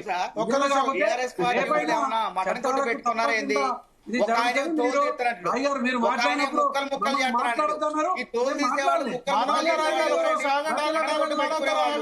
మీరు ఒక అడ్వకేట్ కదా, మీరు ఒక అన్ని అవగాహన. నేను మాట్లాడుతుంటే మీరు ఎందుకు మధ్యలో వస్తున్నారు? కదా మీరు వచ్చిన దానికి చెల్లు అనమాట. అట్లా కాదు కదా, చెల్లు ఉంటాయా దీంట్లో? మీరు వచ్చారు, ఇబ్బంది పెట్టారు, మిమ్మల్ని ఒకటే. దీంట్లో ఈ సిట్ విచారణ పేరిట అంటే సిట్ విచారణ అన్ని ఇష్యూస్ లో ఉండాలి, ఒకే ఇష్యూ మీద కాదు కదా. ఇప్పుడు జరుగుతున్నటువంటి ఈ 2 ఏళ్ల పాలనలో జరుగుతున్నటువంటి ప్రతిపక్షం చేసినటువంటి ఆరోపణల మీద కూడా అన్నిటి మీద సిట్ విచారణ చేపియమనండి. అమృత్ స్కామ్ మీద సిట్ విచారణ చేపియమనండి, హిల్ట్ మీద సిట్ విచారణ చేపియమనండి, మొన్న బొగ్గు కుంభకోణాలకు సంబంధించి వాటి మీద సిట్ విచారణ చేయమనండి. ఇవన్నిటి అయితే కావాలని చేస్తున్నారనేది ఇలా కార్యకర్తలకు నాయకులకు అర్థమైంది. కాబట్టి ఎన్ని కుట్రలు చేసినా ఎన్ని కుతంత్రాలు చేసినా కేటీఆర్ అన్నా మీరు ధైర్యంగా ఉన్నానని చెప్పడం కోసమే వచ్చి బొట్టు పెట్టి అందరూ మద్దతుగా నిలుస్తారు. సరే, ఇప్పుడు ఏ నాయకునిగా మద్దతుగా వచ్చే వాళ్ళు ఆ నాయకునికి మద్దతుగా వస్తారు. దాన్ని తప్పు పట్టడం అనేది సరి అయింది కాదన్నా. దయచేసి దీన్ని మనము వేరే విధంగా మాట్లాడద్దు. ఒక నాయకునికి సంబంధించి ఇప్పుడు ఇలా మీరు అధికారంలో ఉన్నారు కావచ్చు, ఇలా మీరు ఇష్టం ఉన్న రీతిలో కేసులు పెడతారు కావచ్చు, ఇష్టం ఉన్న రీతి పదజాలంతో మాట్లాడతారు కావచ్చు. కానీ ఇప్పటి వరకు మేము కూడా 10 ఏళ్ల కాలం, నేను కూడా 5 ఏళ్ళు ఎమ్మెల్యే ఉన్నా, మా దగ్గర ఇక్కడ ఉన్నటువంటి మా పెద్దపల్లి జిల్లాలో కానీ మా రామగుండం ఏ నాయకుల మీద కానీ మేము అధికారంలో ఉన్నప్పుడు అట్లా మాట్లాడలే. కానీ ఇప్పుడు అంతా అట్లా జరుగుతున్నది. ఇప్పుడు దీన్ని చూసిన తర్వాత మేము కూడా రేపు అధికారంలోకి వచ్చిన తర్వాత మా ప్రవర్తన కూడా గట్టినే ఉంటది. ఇంతకుముందు మా ప్రవర్తన అట్లా లేదు, కానీ రాబోయే కాలంలో అటువంటి చంద్రన్న చిన్న విషయం చంద్రన్న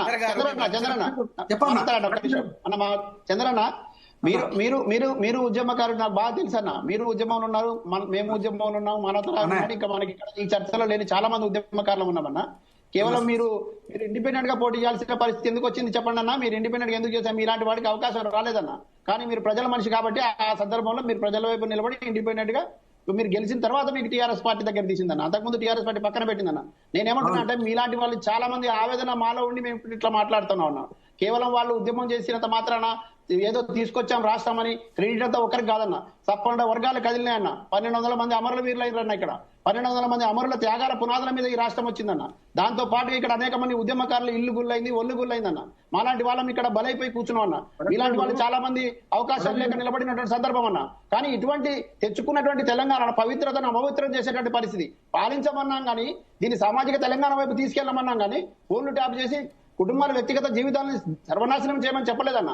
ఇది అపనమ్మకాలతో కూడినటువంటి పరిస్థితి తీసుకురావద్దని చెప్పలేదన్న. ఇక్కడ ప్రజలు మిమ్మల్ని వ్యక్తిగతమైన ప్రయోజనాలు పొందమని ప్రజలు అధికారం ఇవ్వలేదన్న. ఆ విషయాన్ని మనం కొంచెం గుర్తుపెట్టాం. మీలాంటి వాళ్ళు బాధ్యతగా ఇంకా కొంతమంది ఉన్నారు కాబట్టి మనం మాట్లాడుకోవడానికి అవకాశం ఉంటుందన్న ప్రజాస్వామ్యం. కానీ నేను మళ్ళీ ఏం చెప్తున్నట్టన్నా, మనం ఈ రాష్ట్రం కేవలం ఆ కుటుంబం మాత్రమే తెచ్చినట్టు, ఆ కుటుంబానికి మాత్రమే ఇక ఏం చేసినా చెల్లుబాటు అవుతుంది అన్నట్టు ఇంకా కొనసాగొద్దన్న. ఒక కుటుంబం ఆ ఉద్యమంలో ఉన్నది. మనలాంటి 100 కుటుంబాలు ఆ ఉద్యమంలో ఉన్నాయి. చాలా మంది ప్రాణత్యాగాలు చేసిన వాళ్ళ ఇళ్లలో ఎవరు ప్రాణత్యాగం చేయలేదన్న. కానీ ఇవాళ అధికారం ఉంది కదా అని ఇష్టం వచ్చినట్టు వ్యవహరించే పరిస్థితిలో, మరీ ముఖ్యంగా వ్యక్తిగత స్వేచ్ఛను హరించేటటువంటి పద్ధతిలో నేను అంటున్నా మాట్లాడకూడదు. కానీ వ్యభిచారం చేసే వాళ్ళని ఎట్లయితే చూస్తారో ఇట్లాంటి వ్యవహారం చేసే వాళ్ళు అట్లా చూడాలన్న. ఒకవేళ వాళ్ళు దోషులు కాకపోతే నిర్దోషిస్తారని ప్రదర్శించమని చెప్తా ఉన్నాన్న. ఒకవేళ వాళ్ళు దోషులు కాకపోతే ఇప్పటికైనా వాళ్ళ చిత్తశుద్ధి నిరూపించుకునే దాంట్లో వాళ్ళు నిజాయితీగా ఉండమనని. కానీ దీనికి ఎదురుదాడి దిగడం, మళ్ళీ ప్రత్యారోపణలు చేయడం, మీరు అది చేశారు కాబట్టి మేము ఇది చేశాం, మీ ప్రభుత్వాలు అది చేశారంటే రాజకీయాలు ఎవరికి కావాలన్నా ప్రజలకు కావాల్సింది పాలన అన్న, పారదర్శకత అన్న. ఈ ప్రజాస్వామ్యాన్ని పరిరక్షించబడాలన్న, చట్టాన్ని గౌరవించబడాలా. ఎవరైనా అధికారులు ఉంటే దళిత అధికారుల పట్ల ఇదే కేసులకు విచారణకు పోయినప్పుడు ఒక అధికారి పట్ల దురుసుగా ప్రవర్తించినప్పుడు మనం ఎవరో మాట్లాడలేదన్న. బాధాకరం ఇది. ఇప్పుడు అవకాశం ఉంది కదా అని విరతిద్దాలు దిద్దుకొని వెళ్ళడాన్ని మేమేం తప్పుపట్టట్లేదు. నువ్వు ఇంటికాడ దిద్దుకున్నా బాగానే ఉంది, కానీ రోడ్ల మీద మొత్తం ట్రాఫిక్ జామ్ చేసి ఏదో యుద్ధానికి వెళ్ళినట్టు, ఇది యుద్ధానికి వెళ్ళడం కాదు. నీ మీద ఒక ఆరోపణ వచ్చింది, ఆరోపణ రుజువు చేసుకొని, ఆరోపణ నిజమా కాదని రుజువు చేసుకోవడానికి నువ్వు స్టేషన్కి వెళ్ళి రావాలి. కానీ నీ చేతిలో మంది మార్బలం ఉందని అట్లా బల ప్రదర్శనలు పెట్టి ప్రజలకు అసౌకర్యం కల్పించడం, తర్వాత తప్పుడు సంకేతాలు ఇచ్చే ప్రయత్నం చేయడం, తర్వాత ఎవరైతే మాలాంటి వాళ్ళు మాట్లాడుతున్నారో వాళ్ళ మీద ఎదురుదాడి దిగేటట్టు ప్రయత్నం చేయడం మంచిది కాదని నేను చెప్తా ఉన్నాను. అయితే భరత్ గారు, ఇప్పుడు వీళ్ళిద్దరు version, Congress party BRS party ఇద్దరు వర్షన్ మీరు ఒకసారి వింటే, చందర్ గారు ఏమంటున్నారు, అసలు ఫోన్ ట్యాపింగ్ జరగలేదు, జరగని దానికి కాంగ్రెస్ పార్టీ ఈ విధంగా జరగలేదని ఇప్పుడు బీఆర్ఎస్ అనట్లేదు, జరగలేదు అనట్లేదు, జరిగింది.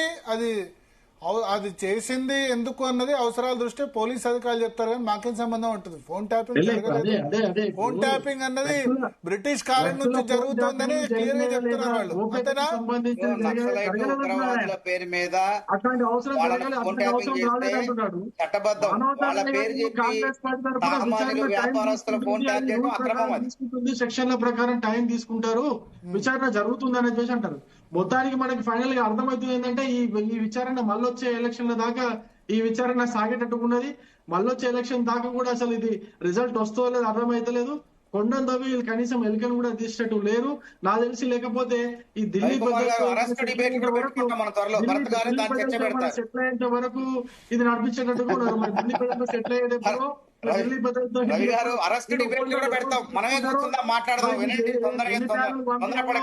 వీళ్ళంతా కూడా కాంగ్రెస్ పార్టీ బీఆర్ఎస్ పార్టీ రెండు కూడా బీఆర్ఎస్ అంటే ఐఎన్సీ అంటేనే I need commission in every contract. Bharatiya Janata party మారకండి, మీరు బీజేపీ అంటే బ్రిటిష్ జనతా పార్టీ భారతీయ జనతా పార్టీగా మారకండి. కాళేశ్వరం కేసు ఏందో దాని విచారణ తెలిసినది ఉన్నదే ఉన్నది మనకి. వీళ్ళిద్దరు కలిసి తెలంగాణ దోచుకోవడం తప్పితే, అన్ని రకాలుగా తెలంగాణ దోచుకోవడం తప్పితే తెలంగాణ రాష్ట్రానికి మంచి చేసే పరిస్థితి లేదు. ఇప్పుడు కూడా మీరు చూడండి తెలంగాణ రాష్ట్రంలో తెలంగాణ రాష్ట్రంలో బీఆర్ఎస్ తెలంగాణ రాష్ట్రంలో ఒక్క నిమిషం అంటే ఒక్క నెల అప్పులు రాకపోతే కనీసం ప్రభుత్వ ఉద్యోగులకు జీతాలు ఇచ్చే పరిస్థితి కూడా లేదు. ఒక నెల అప్పు పుట్టలేదు అనుకోండి, కనీసం ఇచ్చే పరిస్థితి కూడా వదిలేయండి. మంత్రుల బండ్లకు డీజిల్ పైసలు కూడా వెళ్ళే పరిస్థితి లేదు.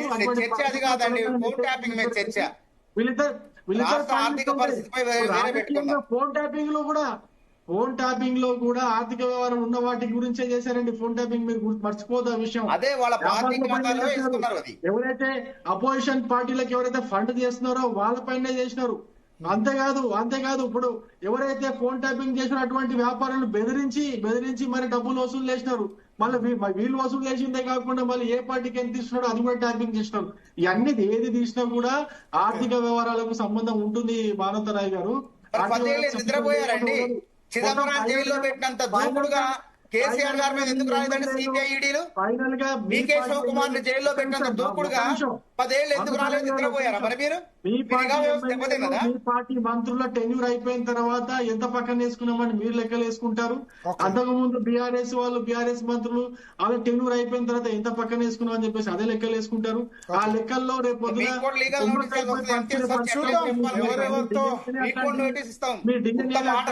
ఇప్పుడు వాస్తవాలు చెప్పాలి. ఏదైనా నాయకులు నోటీస్ ఇచ్చిండు.